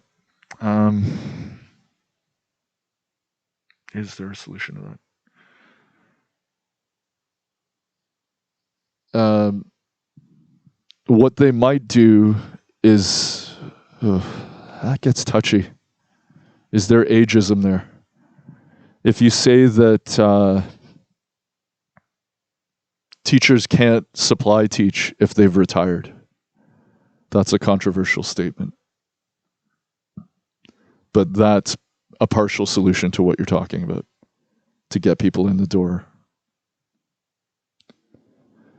But you want to talk supply and demand,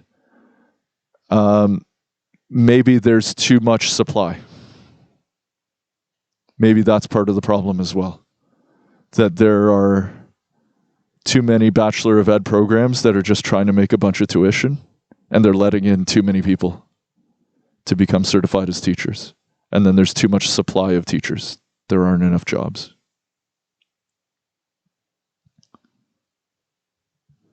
So that's part of the complexity as well.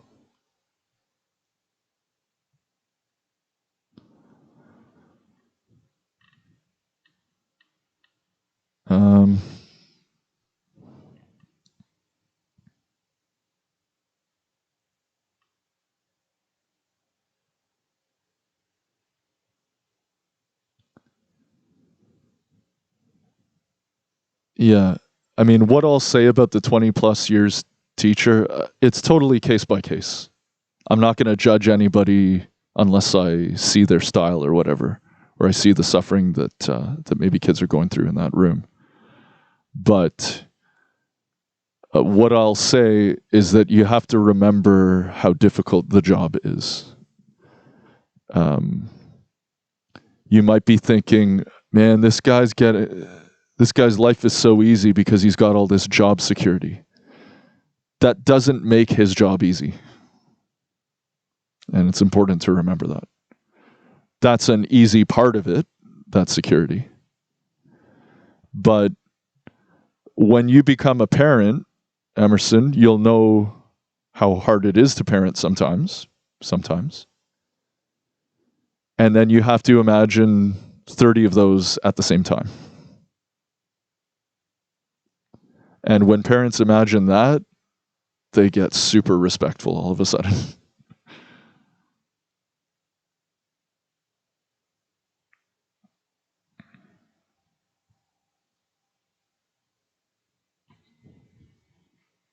Beautiful, beautiful, Amber. Why would assume that's the majority of the cases? Why would assume? I don't know what that means.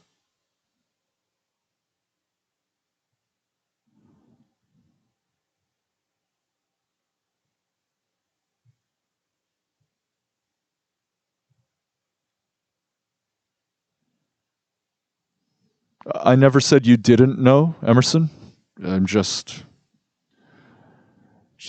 like Amber in debate class. I'm just bringing up the points. It doesn't mean you don't know them already.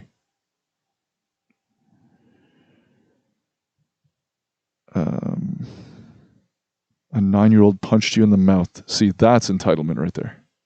There you go. Jeez. Wow.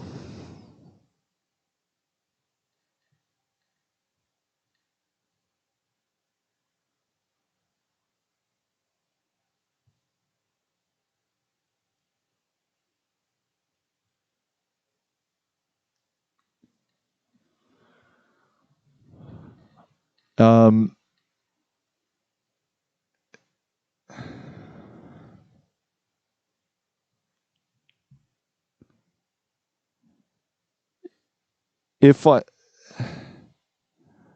like, will you send your kids to private school? If you really believe that it's a better system, then you should use it, right?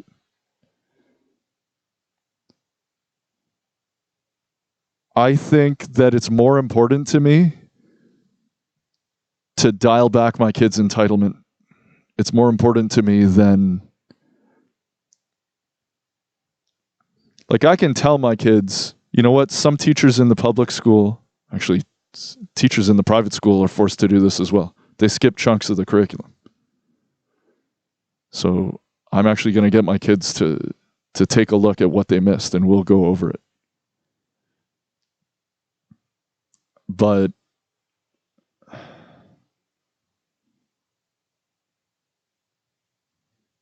this is a massive, massive discussion. This is like private education, private healthcare. It's a question of whether or not quality of education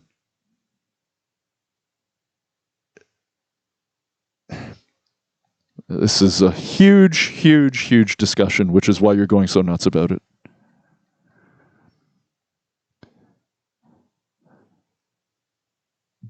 The discussion is about whether someone should be born into comfort.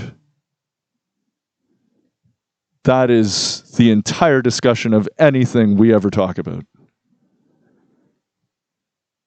Should we dial back that factor of somebody's life being set because their dice were rolled a certain way? Or if somebody's dice were rolled poorly, do they deserve punishment for that? And that's the theme of everything we talk about. Healthcare, politics, education. That's the question that we got to answer. If you can't say you're into punk rock and say you're pure into capitalism, like full-fledged capitalism. You know, like, rock is about being real, not being born with a silver spoon, right? Now, this is a fucking podcast. This is a rockin' podcast right here.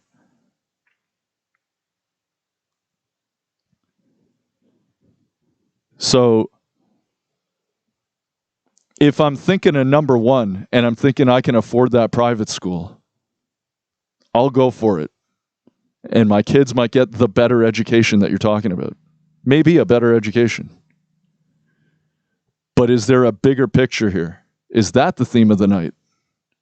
Do we always want to do what's important for number one?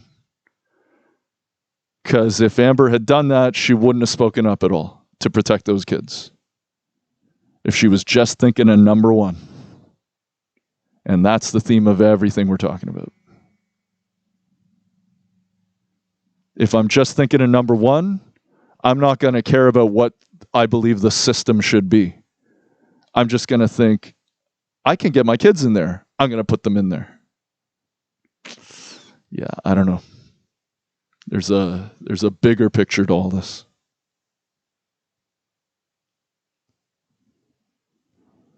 There you go, Amber.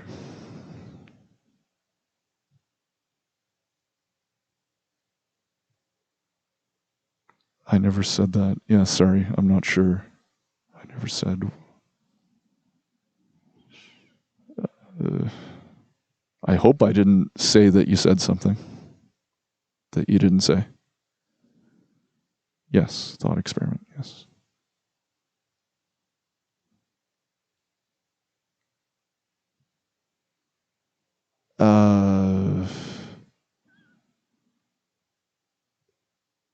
Yeah, okay.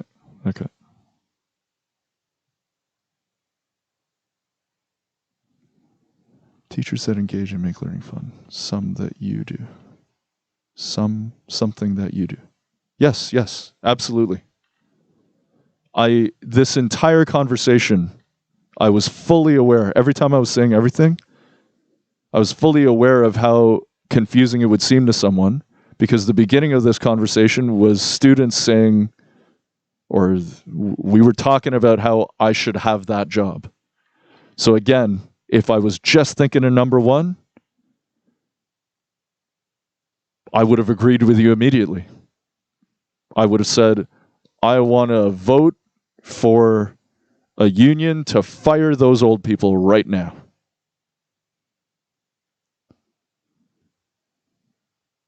But I know I got to think of the whole system. I got to think, what should the system be? I can't just be thinking, what do I want the system be? What do I want the system to be for me? Because you're absolutely right. Right now, if I wanted permanence and I want to get it, then I need to get rid of that union, or I need to get rid of the union's power to protect that 20-year teacher. But I'm not going to sit here and make decisions for me. Just like Amber didn't. Later Stan, yeah, not really party animals.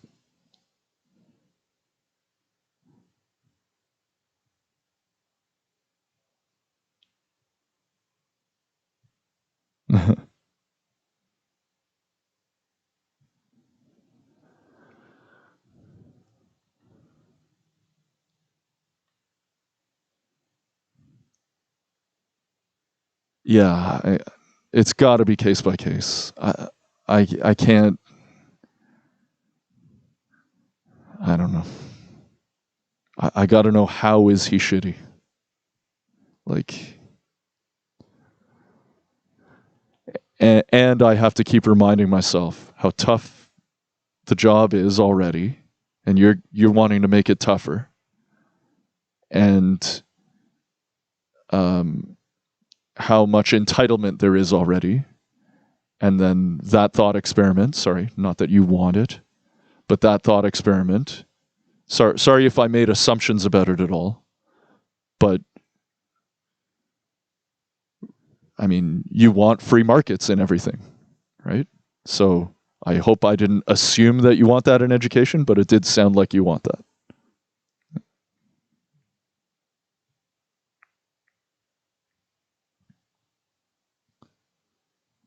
Oh, wow, Amber. That's crazy entitlement. Just that amount of disrespect they have for that janitor. You think those private school kids are going to suddenly be able to shut that off when they have a boss? They're probably going to get caught talking shit about the boss.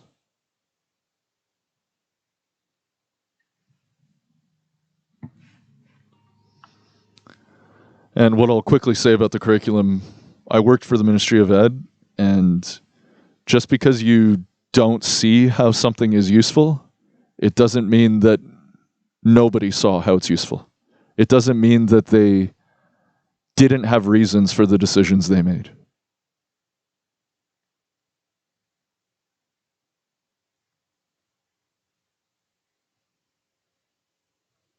Oh my goodness. Wow, Amber. See, do I want my kid to grow up to be that? My gosh.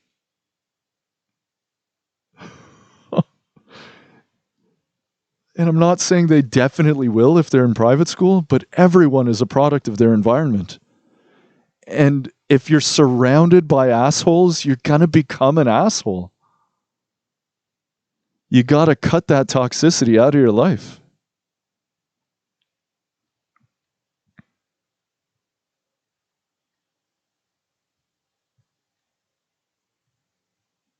Yeah, I know you're not into punk rock, but it's kind of a rock thing. Right? Rock is about being real, and I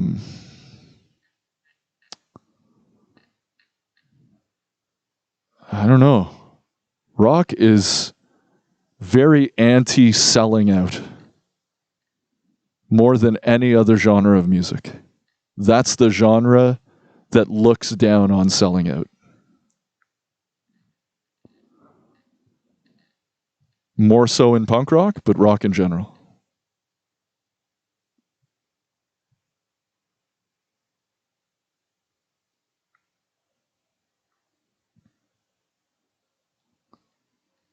I agree. When there's limited supply, the cost is going to be high. I agree.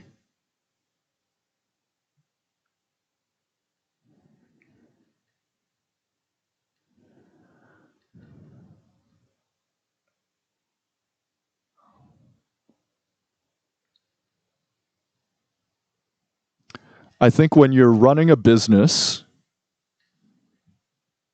we say the customer is always right, even though we know they're not. But the customer is always right because running that business is just a machine where you want money, where you want to get those customers back. Education is not the same. You are raising human beings for the future.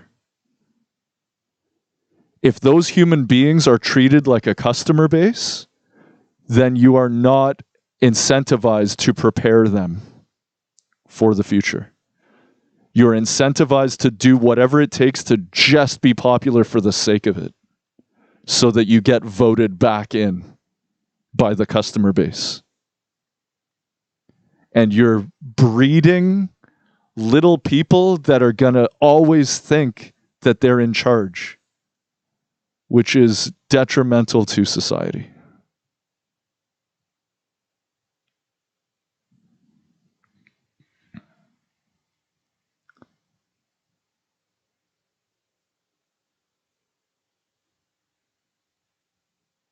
Ugh.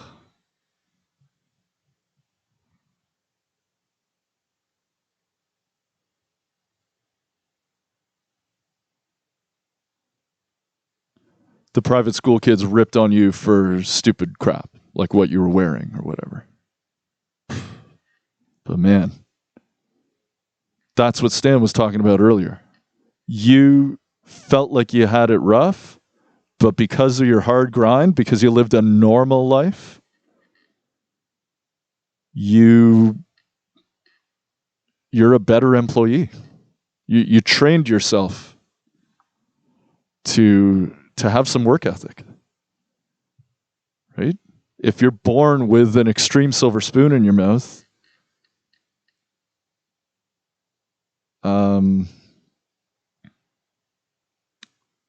it's more difficult. All other things being the same, it's more difficult to develop a work ethic because you know you'll be just fine. You've got a massive trust fund that can pay for whatever you want.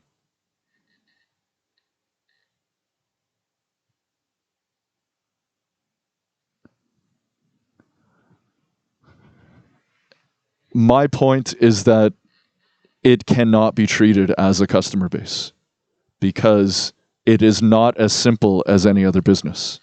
The goal of a business is to profit. That's the goal of a business. If that is the goal of education,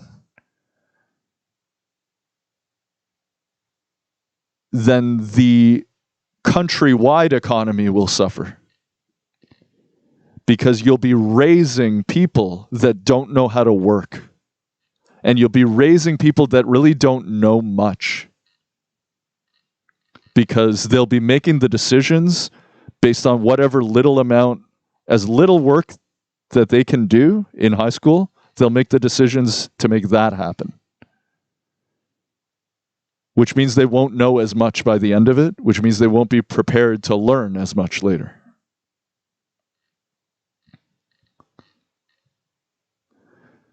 For example, if you're only going to vote in the teachers that are doing cartwheels all the time,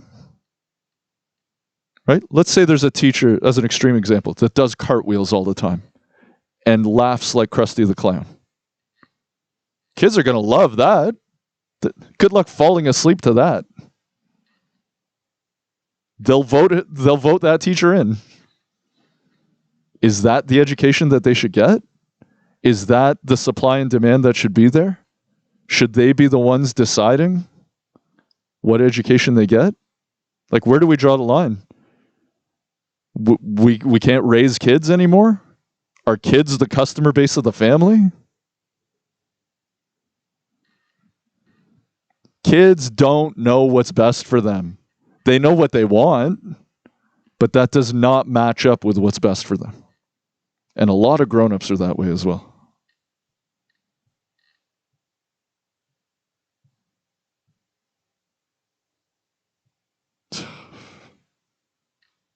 Fuck 'em, Amber.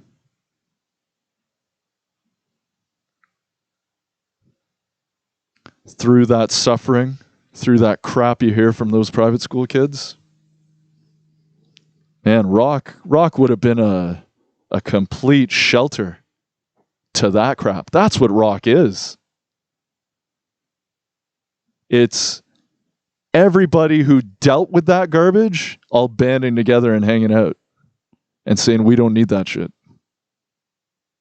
We don't want to become that. Even if someone handed that to us, we don't want to become that. We want to be real with each other. Because if we become that, we're going to be surrounded by assholes. We're going to become assholes. We're going to be surrounded by liars. We're going to become liars. And we're going to be surrounded by friends that aren't really our friends. And it's going to drive us literally crazy. We don't need that shit. That's what Rock's about.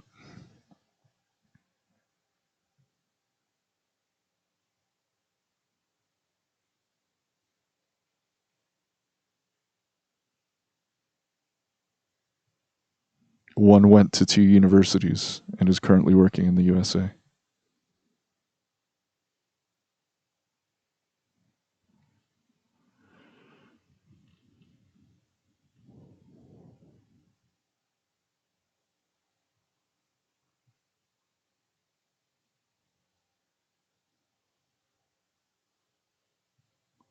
Oh, are we talking about friends of yours that went to private school? Oh, cousins. Okay.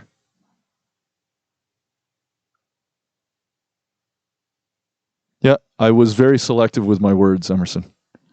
I said that all else being equal, it's more difficult to develop work ethic.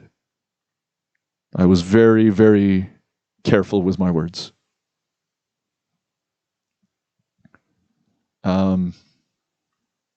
And I'm not, when I made that statement, I didn't even say private school.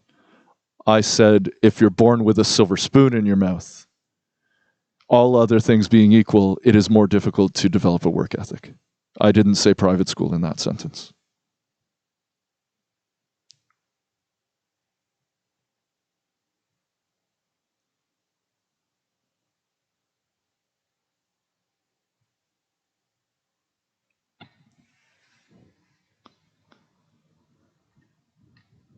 Sweet, sweet. Okay.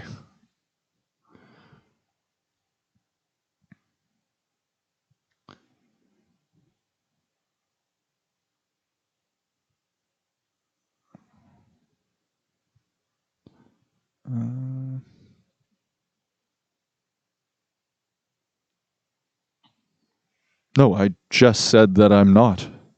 I just said that I did not say private school in that sentence. That was my latest point, is that you were equating those.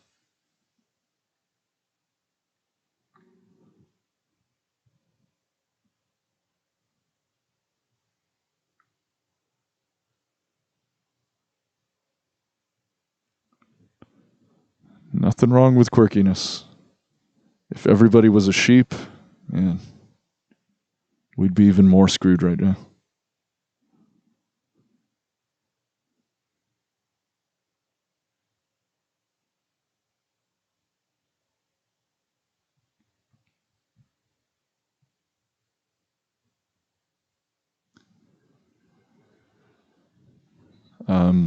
But that's the crux of the conversation. The question is education a right? And like education and the quality of that education is a determining factor of your future success. So if we're running a society where the rich are the ones that are more likely to get the tool that dictates their future success, then that is a rigged game.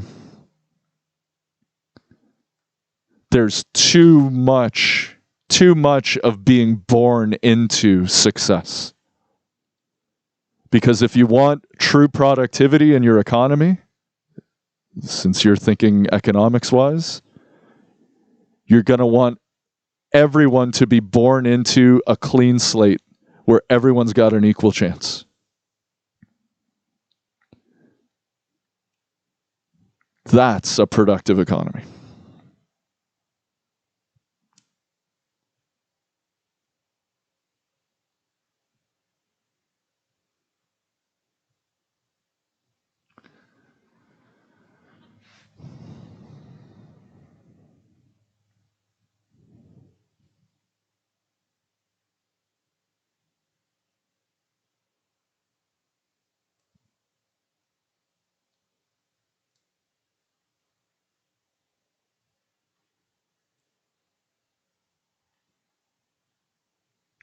I know you don't, Emerson.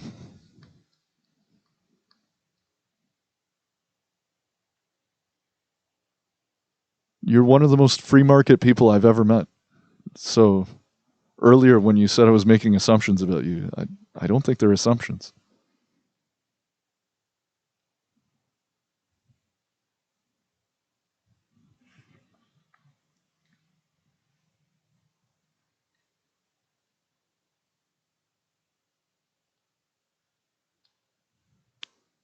Good point.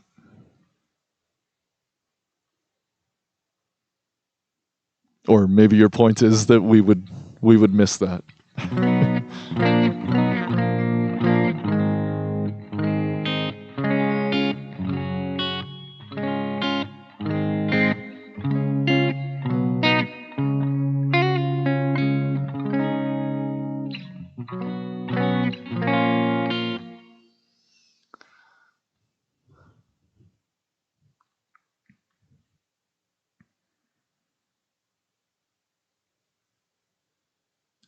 I think that what we're talking about right now is not a switch that's on or off. It's reductive to say that it's on or off. Right? One extreme is clean slate, where nobody can leave anything at all to anybody. And one opposite extreme is that what you leave to anybody isn't taxed whatsoever. But it's too simplistic to say, I want that extreme and you want that other one, right? There's probably a sweet spot. Just like the conversation of to what percentage the rich should be taxed.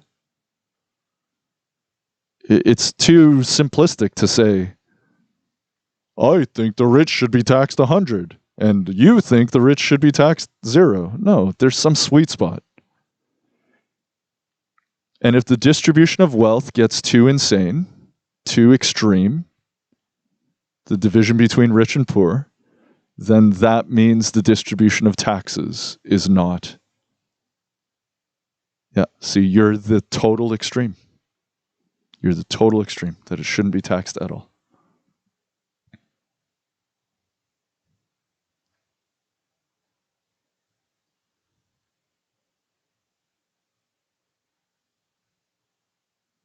But the purpose of taxing inheritance is to reduce this whole dice economy, this whole dice way of life.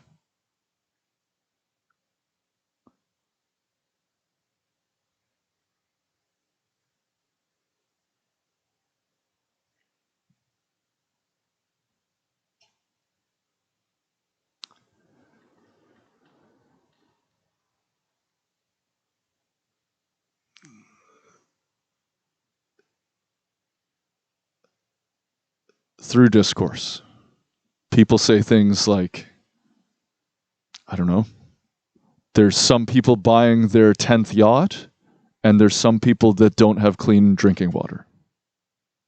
Maybe that's an indicator that the distribution is off.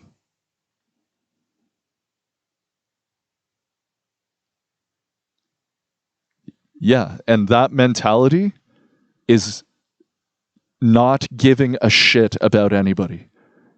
Total free markets where, right, not wanting government, not wanting taxes, total freedom.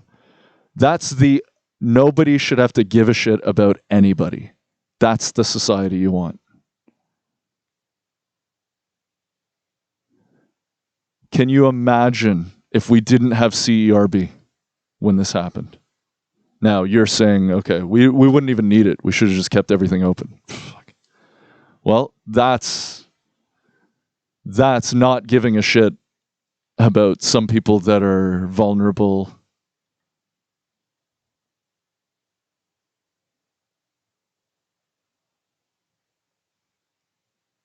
Yeah, it's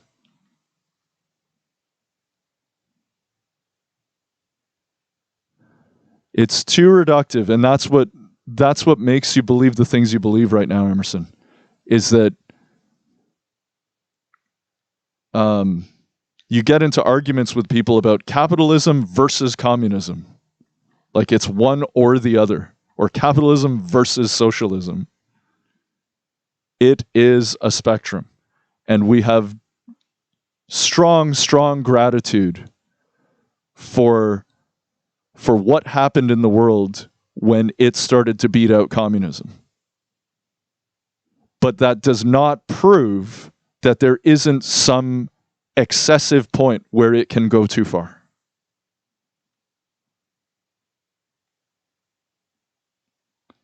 Capitalism is a spectrum. So when you're comparing to other systems, you can only compare.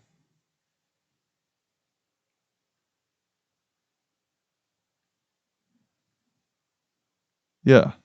You can only compare, system in country X to system in country Y. Sure, you could start talking about to what percent they are capitalist, but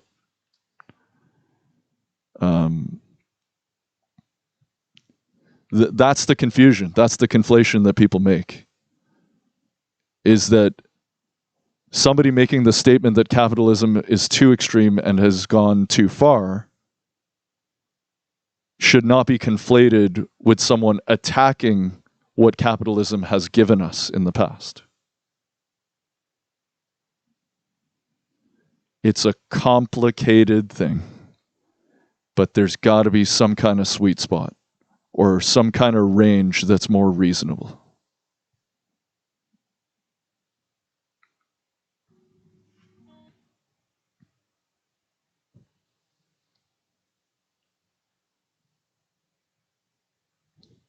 Yeah, I think if you think about it logically, the way you're going to make your society to the way you're going to make your society most productive is if everybody feels like they started at the same starting line.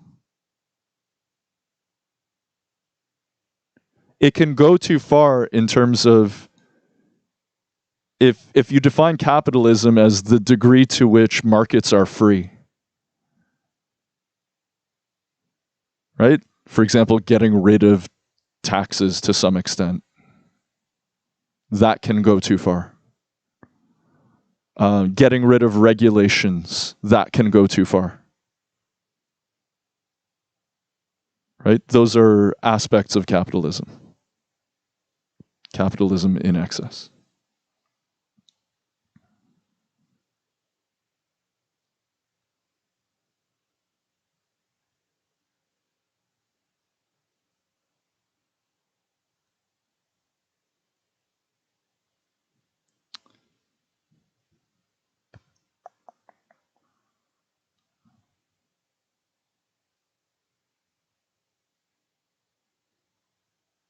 Absolutely, I have. Yeah.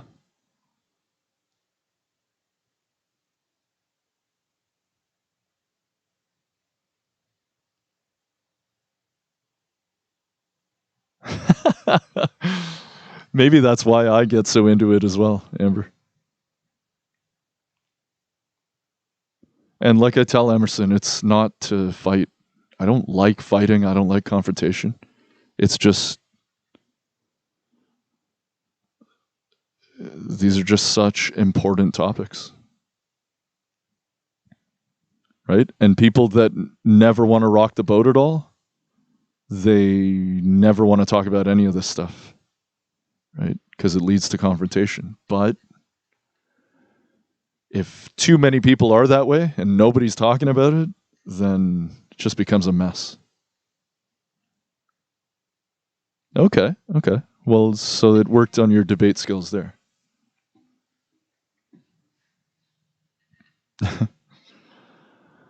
I'm trying to even remember them. Man, it completely depends which Power Rangers, right? Because weren't there about 50 sets of them? There's like 50 different Power Rangers shows. Okay, you mean the originals. Huh. Well, I don't think you. Well, yeah. I I think based on my laugh, you know who my choice is.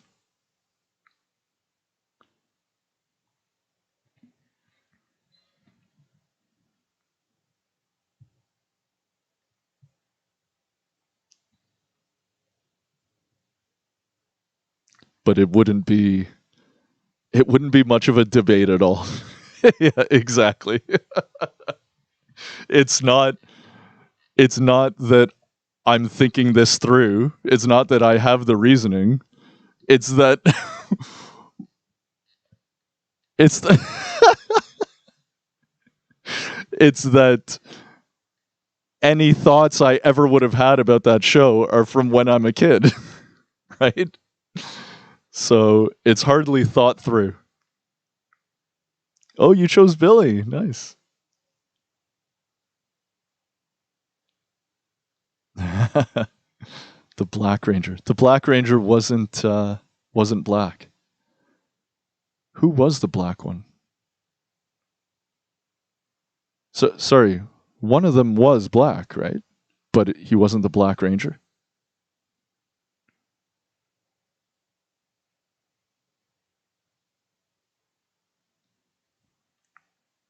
Tommy is green, right? And then later became white.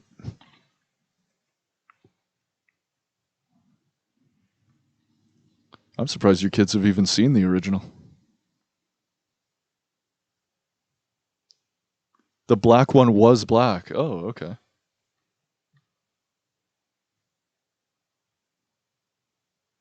Originally. Okay.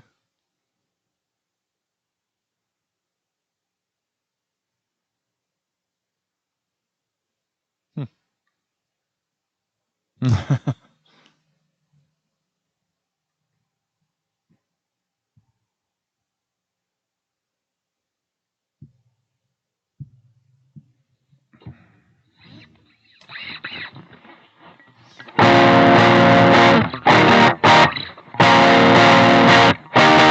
If you wanna make the move, when you better come in. It's just ability to reason that we're something.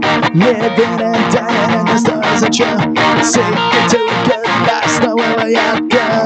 Black and white shoes, black and Cadillac. Deposit time bomb. Black and white shoes, black and Cadillac. Yeah. Deposit time bomb. When he's back and all, when we got him living like a rat. He's smarter than that, lies like a cat. 15 years old, take him to the youth authority. Pressing your land, you gotta make it in this world. Black and white shoes, black and Cadillac. Deposit time bomb. Black and white shoes, black and Cadillac. Deposit time bomb. He's got it and he's got it free. He's got a car. He's only one and 21 numbers from the bar. His paycheck's way back. He's gonna take back whatever he can move on and know that I can take me back. Black and white shoes, black and Cadillac. Deposit time bomb. Black and white shoes, black and Cadillac. Deposit time bomb. Deposit time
He was slick, eh? Yeah, I think I remember him.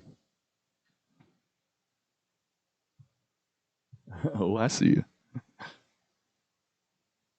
Oh, little time bomb.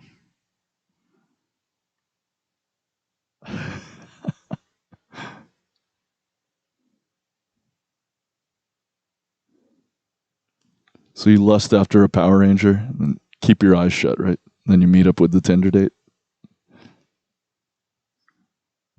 Keep them shut. Keep picturing the Black Ranger you see.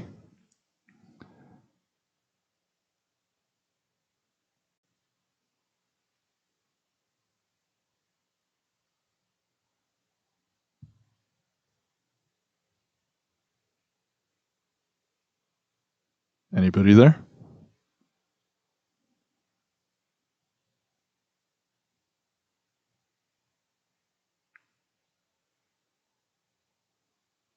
Hello?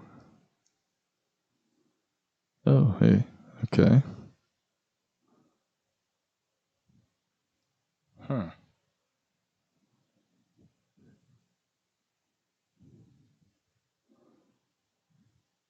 Yeah. Not sure what happened there. I think it was Emerson's offer of some book I don't know about. Oh, maybe that's maybe that was a sign to call it there. Okay. Well, safe trip, Amber. Have a great trip. Family business. Hope it goes well. Well, it was right at the moment where Emerson said, "Hey, I'd like you to read this book." Well, it's just, it's not about being left. It's, the whole thing failed. Yeah, no worries. Okay. Good night, Amber. I'll try to do this Friday at 6 and Saturday at noon. Oh, we got Bad Trip Media here. How's it going?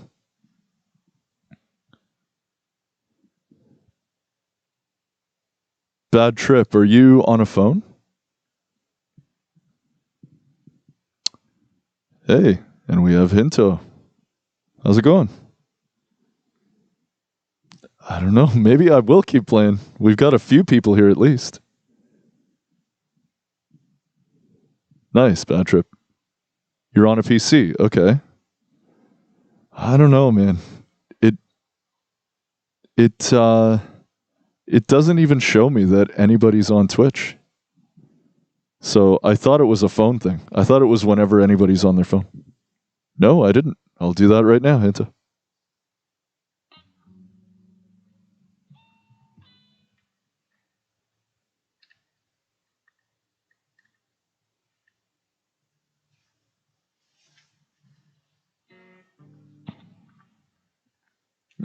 Yeah, sure. Hey, if people are, we've got quite a few people here right now, actually. And yeah, that is queued up, Amber. So yeah, let's keep it going.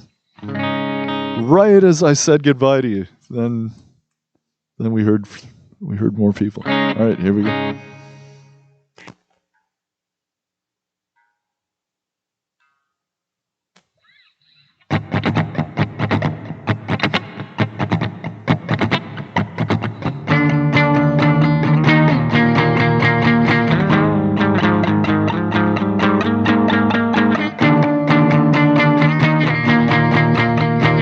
Shakedown 1979.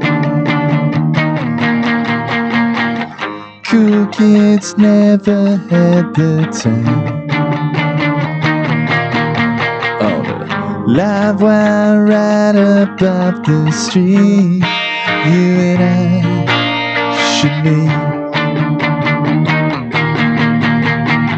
Junebug skipping like a star.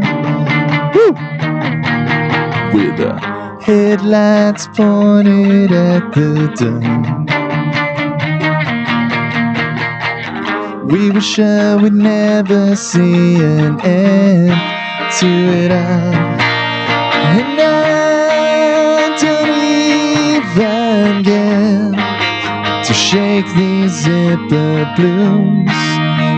We down now, just where our bones will rest to dust, I guess.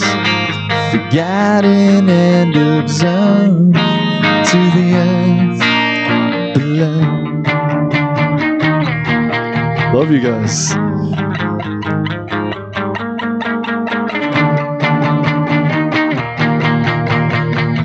Double cross the bacon and the board. We're not sure just what we have in store. Morphine City slipping dues down the sea that we don't even get. As restless as we are, we feel that pull in the land of 1,000 gifts above silence, lamented and ashamed to the lights in towns below.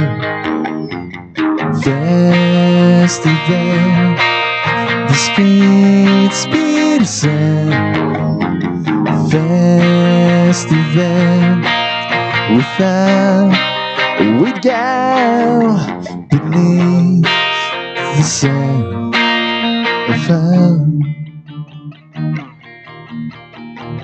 Justine never knew the rules. Hung down with the freaks and ghouls. No apologies ever need be made.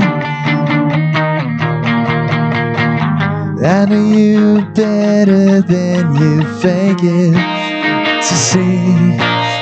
And I don't even care to shake these zipper blues.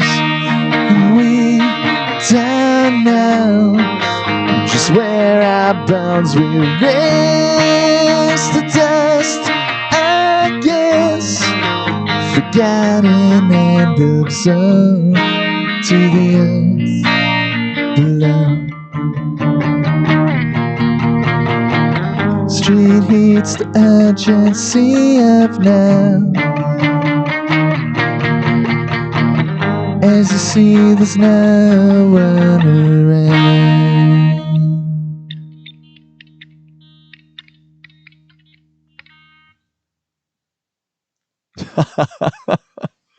Oh, we back. Man. Hinto. Bad trip. Loving these cheers. Thanks for being excited. Thank you so much, Hinto. Thanks for the idea. Loved it too. Hopefully you'll add me. Can you do that, Hinto? Probably going to do this Friday and Saturday too. Friday at 6 Eastern and Saturday at noon Eastern. Sweet. Thanks.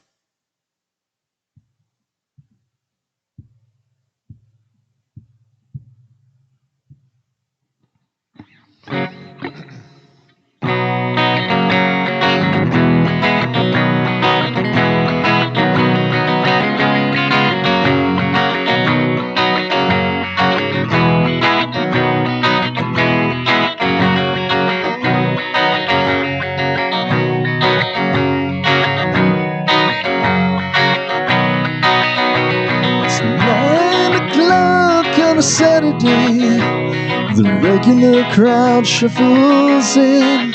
There's an old man sitting next to me, making love to his tonic and gin.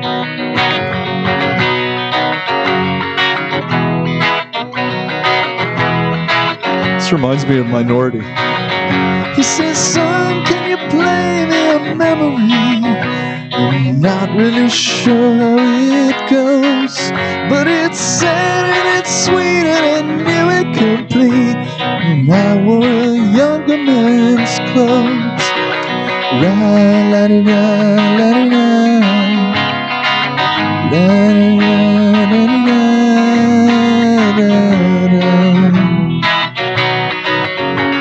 sing us a song, you're the piano man. Sing us a song tonight, when we're all in the mood for a melody, and you've got us feeling alright.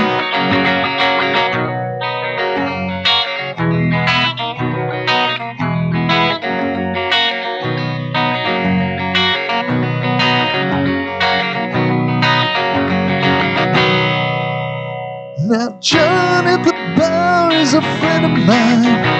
He gets me my drinks for free, and he's quick with a joke and he'll light up your smoke. There's someplace that he'd rather be. He says, Bill, I believe this is killing me, as the smile ran away from his face. Well, I'm sure that I could be a movie star if I could get out of this place. Oh, la da di da, la di da, la di da, la da. Now Paul is a real estate novelist who never had time for a wife. And he's talking with Davy, who's still in the Navy, probably will be for life.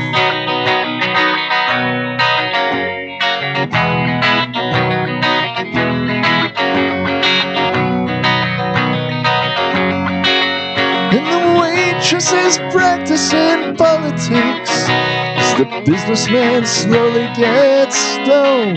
Yes, they're sharing a drink they call loneliness, but it's better than drinking alone.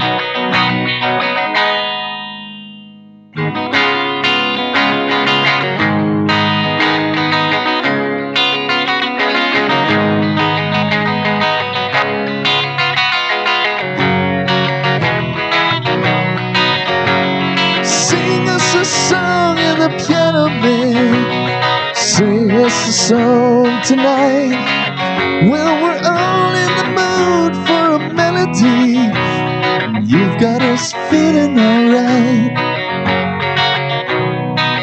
It's a great request from Billy Joel. And it's making me think of Billy Joe Armstrong playing Minority. It's a pretty good crowd for a Saturday. And the manager gives me a smile, 'cause he knows that it's me they've been coming to see, to forget about life for a while. In the piano it sounds like a carnival, and the microphone smells like a beer. And they sit at the bar and put bread in my jar and say, man, what are you doing here? Oh, la la la la la la la la la la. Sing us a song, you're the piano man. Sing us a song tonight. Well, we're all in the mood for a melody. You've got us feeling alright.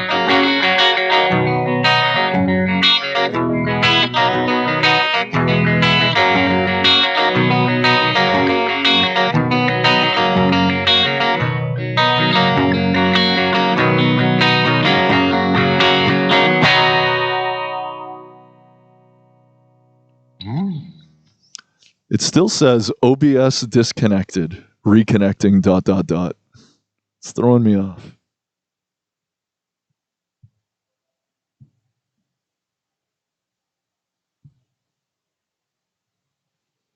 Yeah, another time, bro.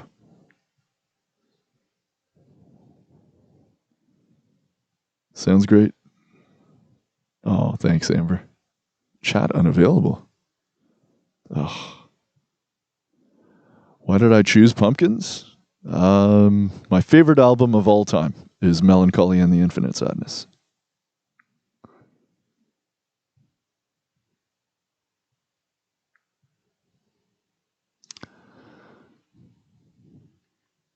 Yeah, I'd say they're my favorite band of all time.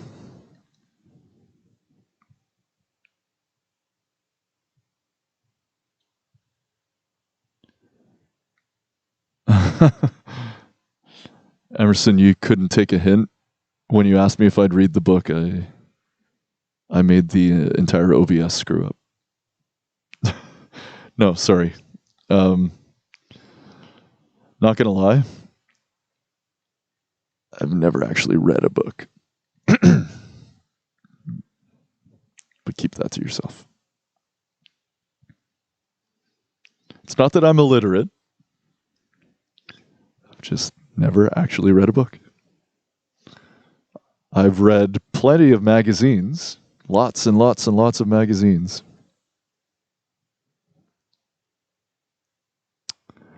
That is a high score from Emerson.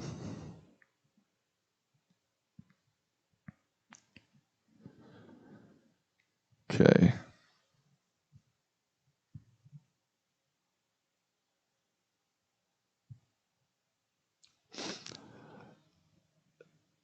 But this is better than a no, and this is more truthful than a no. It's no, But bear in mind that I've never read anything. So it's not like I'm personally shutting you down. Right? I've never read any book. So I've read plenty online and plenty of magazines, but yeah.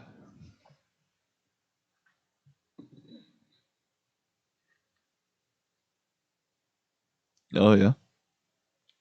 Probably hilarious.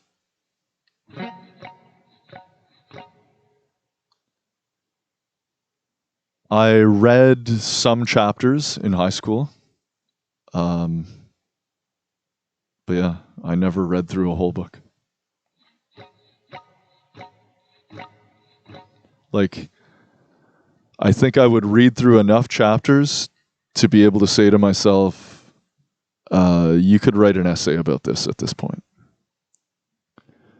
Or I would skip whole chapters or skip massive chunks just to be able to get the work done. So we're talking work ethic. Yeah, I did not have a great work ethic.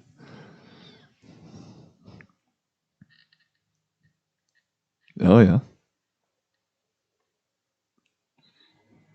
Yeah, I think I saw him running his podcast recently.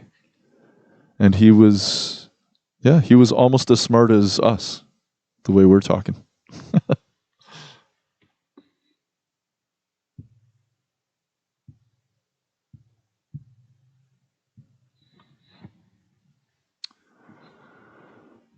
This is a song called After 1 O'Clock.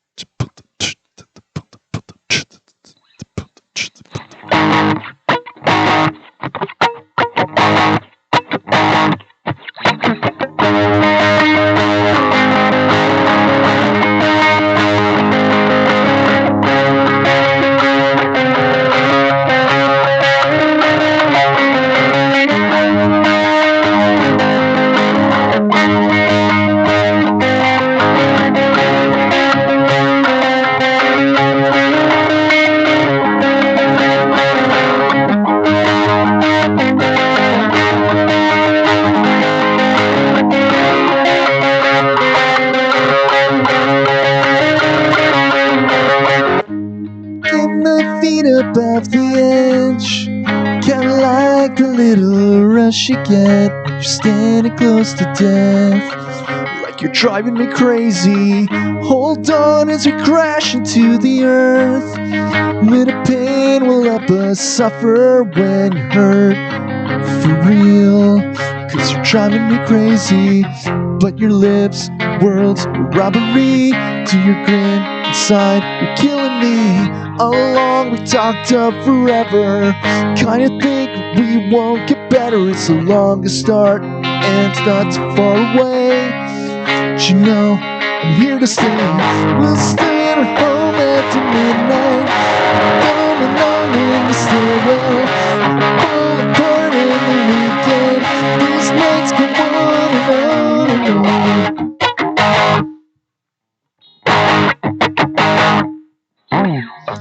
Can't keep your voice out of my head. All I hear the many echoes of darkest words you said. It's driving me crazy. Can't find the best in all of this, but I'm always looking out for you, cause you're the one I miss. It's driving me crazy.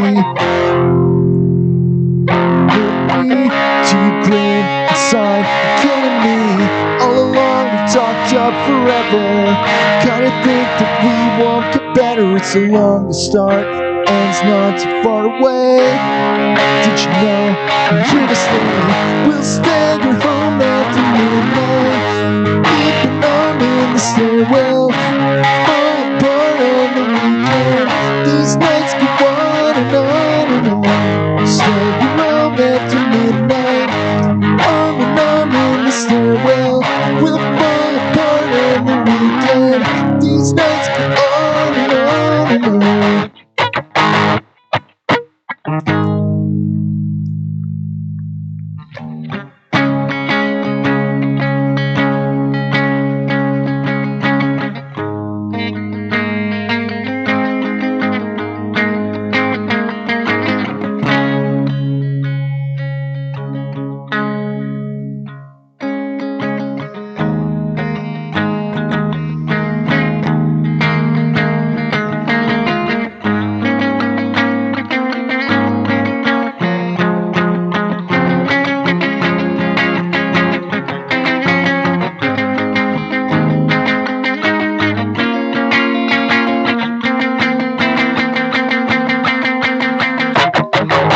stay around after midnight, running on in the stairwell.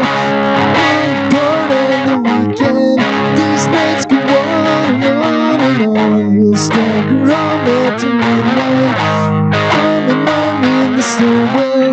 Part of the weekend, these nights go on and on and on.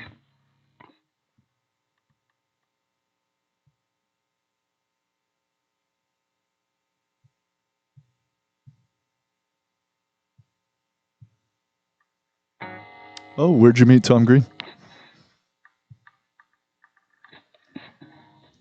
Wealth of Nations, okay.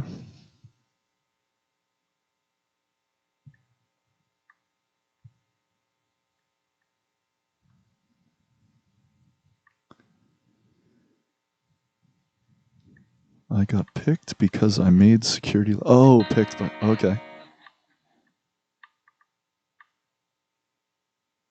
You got picked at a Tom Green.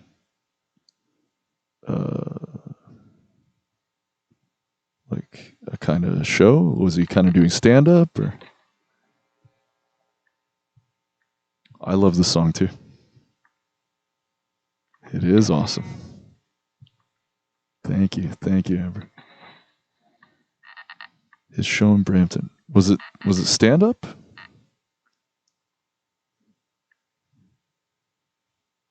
Oh. Wow, that must have felt good.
And how'd you get to meet Nick? Was it for the same reason you got picked?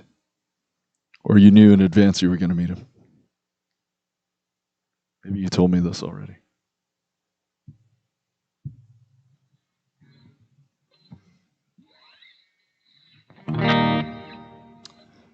Next request.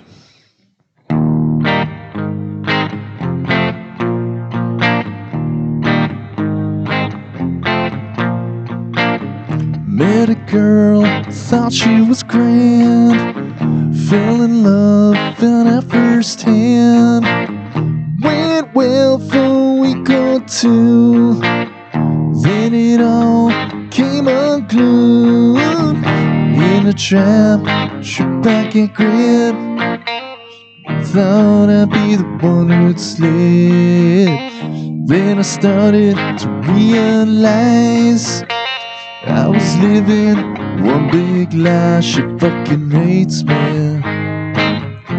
Trust, she fucking hates me. La la la la.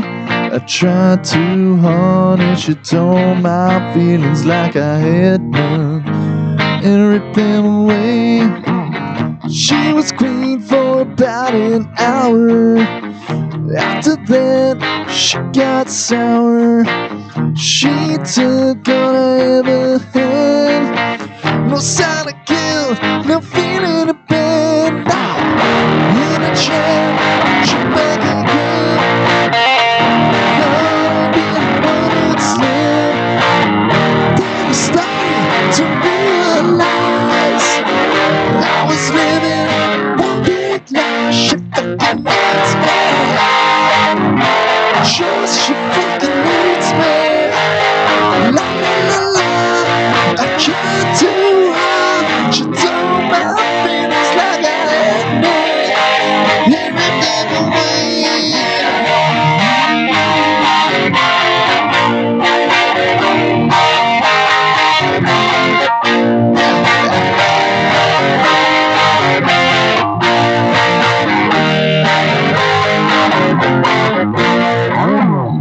that's the story, as you see.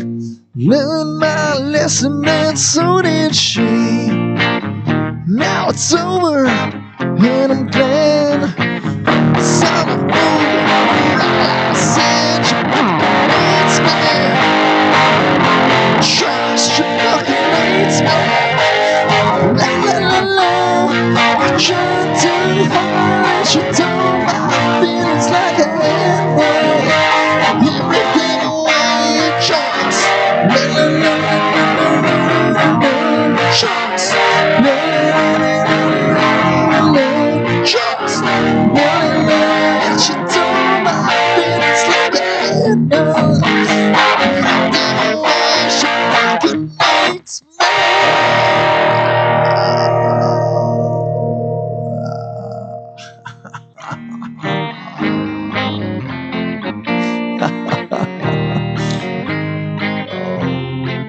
Yeah, she did.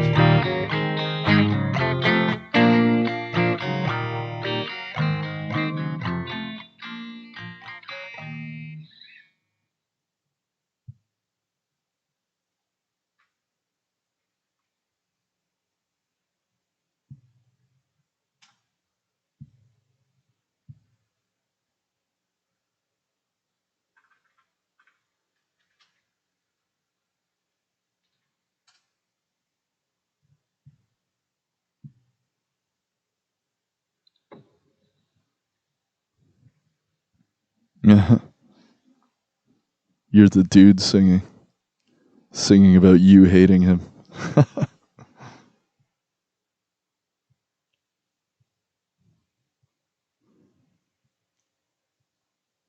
2016.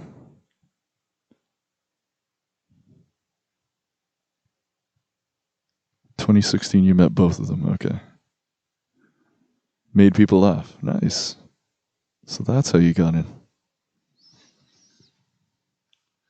But then you were so on a roll with making people laugh. You thought, hey, I can say anything. I can do no wrong. And then you offended him.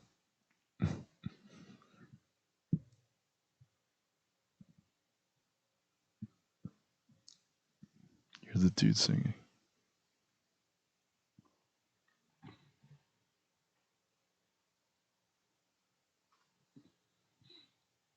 You thought you were grand, fell in love, found out, went well for a week and two, and it came unglued.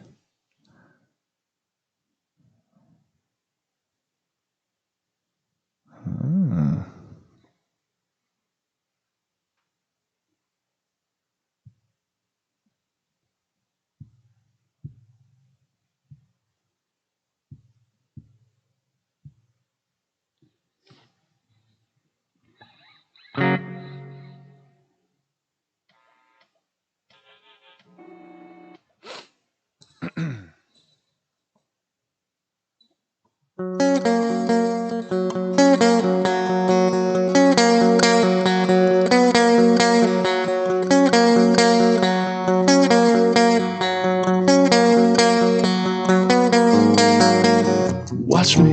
Take good thing, fuck it all up in one night. Catch me, I'm the one on the run away from the headlines. No sleep, up all week wasting time, people who don't like. I think something's fucking wrong with me. Drown myself in alcohol, that shit never helps at all. I might say some stupid things tonight when you pick up this call. I've been hearing silence on the other side for way too long. I can taste it on my tongue, I can tell that something's wrong, but I guess it's just my life, and I can take it if I wanna, but I cannot hide it as a California, because this is headlines and I got paranoia. Hurt myself sometimes, is that too scary for me? Watch me, take good thing, fuck it all up in one night. Catch me, I'm the one on the run away from the headlights. Mostly up all week, wasting time, people who don't like. Something's fucking wrong with me. Rub me up and smoke me love, and we can fly to the night. Rub me up and smoke me love, and we can fly into the night. Take drugs, let go, figure it out on your own. Take drugs, the great steps to figure it all out on your own. Catch me, take good thing, fuck it all up in one night. Catch me, I'm the one on the run away from the headlights. Mostly up all week, waste time, people who don't like. I think something's fucking wrong with me. Alone at midnight, inside my mind, trying to get things right. Don't want to keep it going, so you don't wake up in the morning. Good night, good night, good night, good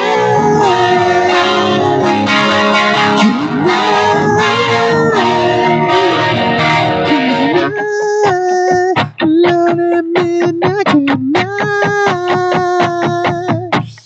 good night. To keep you calling mine. Wake up in the morning.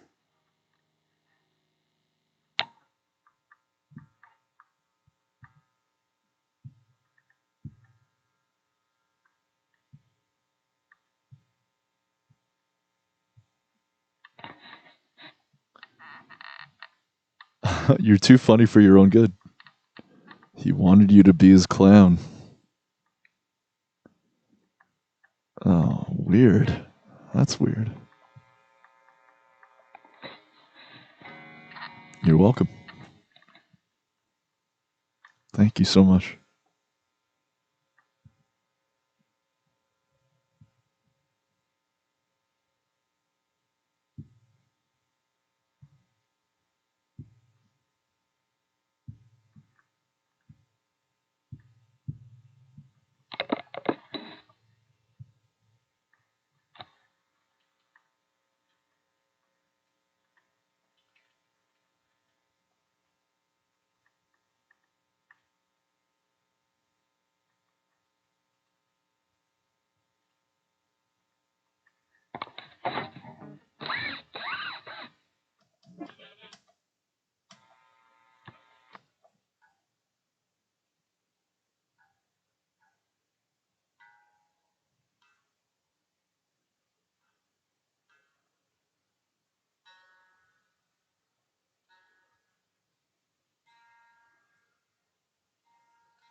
saying the words, but don't know what it means to be a joking look.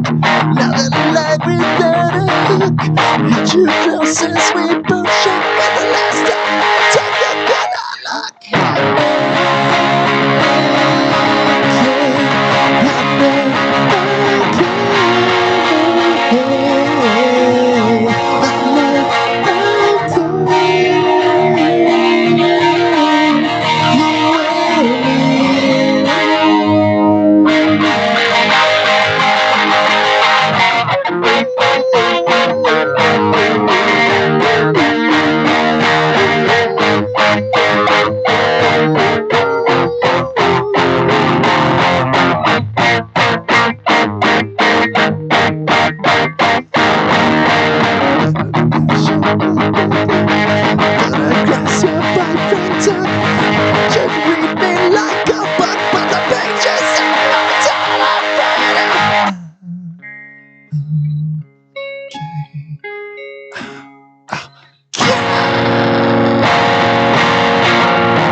Listen to me, cause I'm telling you the truth. I'm in this song, yeah. Trust me. I'm okay. I'm not okay. I'm not okay. I'm not fucking okay.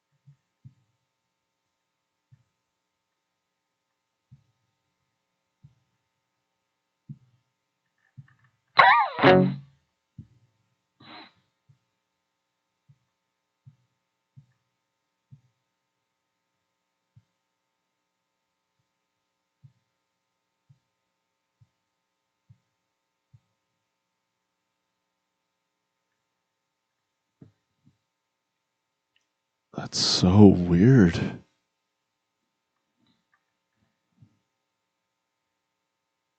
That's so weird. No, thank you. Thank you. Thank you for being the voice of reason. Good seeing you, Amber.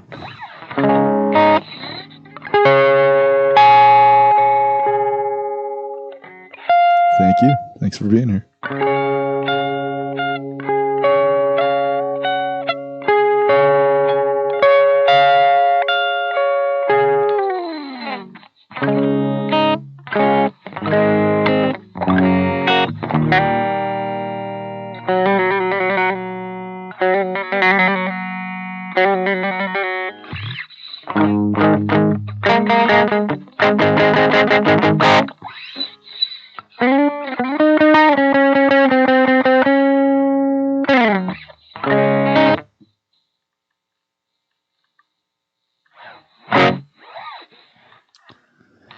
Okay, there is a bunch of people here,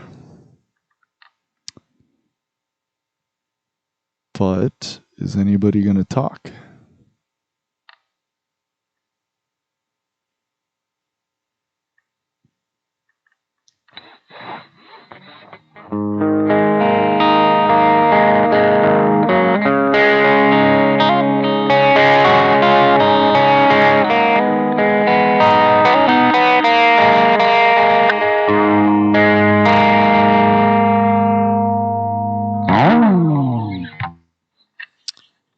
Anybody around? I know there's a bunch of people around, but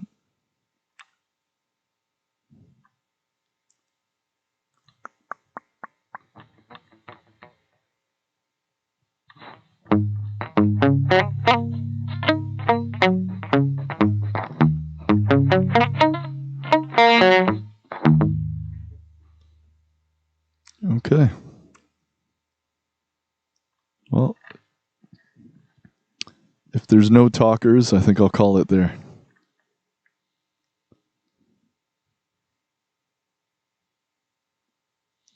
Just want to thank you all for being here.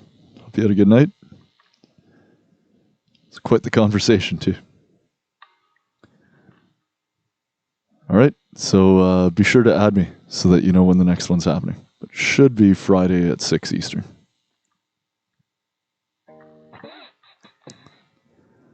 And then after that, hopefully I'll be rested enough to do it at noon the next day. All right, have a good night, guys. Thanks again.